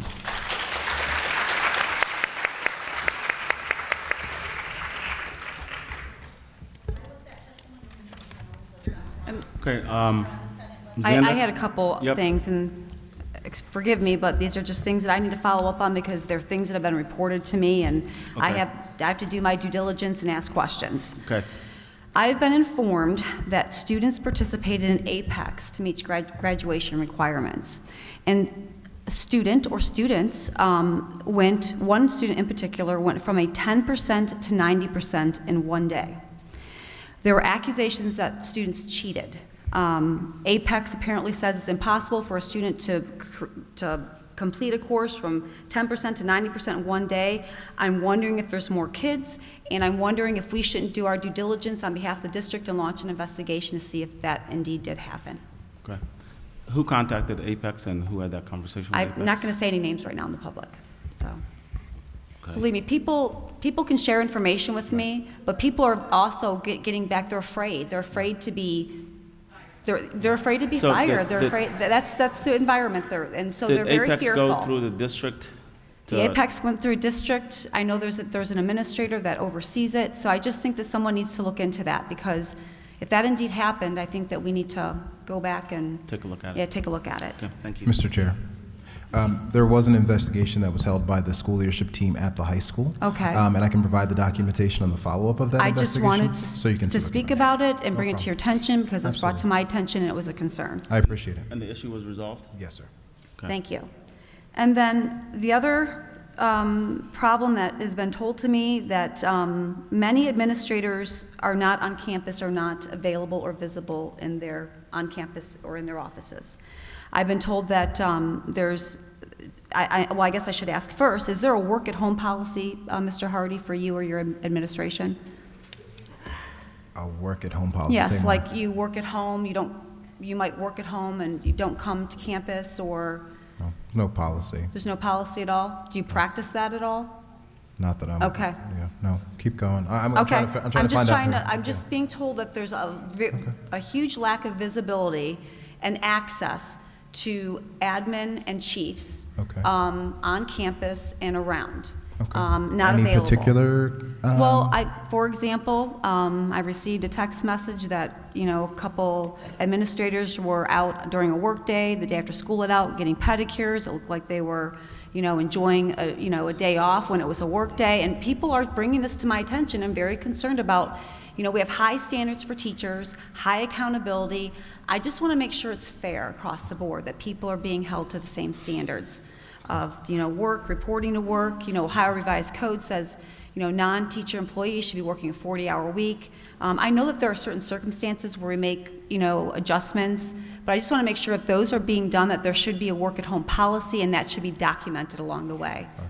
So this was, just to make sure I have the dates right, this was after school was out, so it was like the 20... The day after school was out, I received information, a text message, pictures, that there were administrators out enjoying pedicures during the school day, and that other people were saying, hey, where are you at? And it was just like a big fun game, and it really upset people. Gotcha, so, okay, so it was... And I could share that with... It was May 24th. It was at like 11-something in the afternoon. I got the same picture. Okay. And it went around to the public, and again, this puts a bad perception out there in the public, that this is going on. It looked like they were drinking mimosas, I can't say that for sure, but they're pedicures with, little glasses, and I just think that creates a bad perception. I appreciate it. This is the first I'm hearing any of this, Okay. but thank you. Thank you. And well, actually, I had one more question about, do we hire, or did the district hire, I should say, a private investigator? No. Okay, just had to ask. So there's no Magnum PI private does not work for investigator. Lorain City Schools. There's no private investigator doing work for the Human Resources or Chief of People's Office. No. I don't think so. Okay. Unless they're here now, I don't... Okay, I'm not aware of like any I of said, that. I'm just being a voice for the people and trying to do We appreciate my you due bringing... diligence. Thank you for bringing the concerns. All right. And with that said, it's a long meeting, contentious meeting, spent time. When we leave this meeting, the key focus is we had some really great kids graduating and focusing on that graduation rate increasing. Our schools are doing a great job closing achievement gaps, working diligently on that. And the data is showing currently on last year's data, and hopefully it'll continue to move forward. And I think the hardest part and the lion's share of the work is connecting kids to college and work readiness experiences. And Lorain seems to be definitely ahead of the curve on that as we continue to move forward. Okay, in our agenda, We're going to move on to the next item. We are going to go to executive session to consider the appointment, employment, dismissal, discipline, promotion, and compensation of public employees, and to discuss pending litigation. The commission may or may not take action upon coming out of executive session. We need a motion. So moved. Second. Roll call, Mr. Coughlin? Yes. Mrs. O'Brien? Yes. Dr. Sampson? Yes. Dr. Solis? Yes. Mrs. Zander? Yes. This has been a production of Lorain City Schools TV 20 WLCS.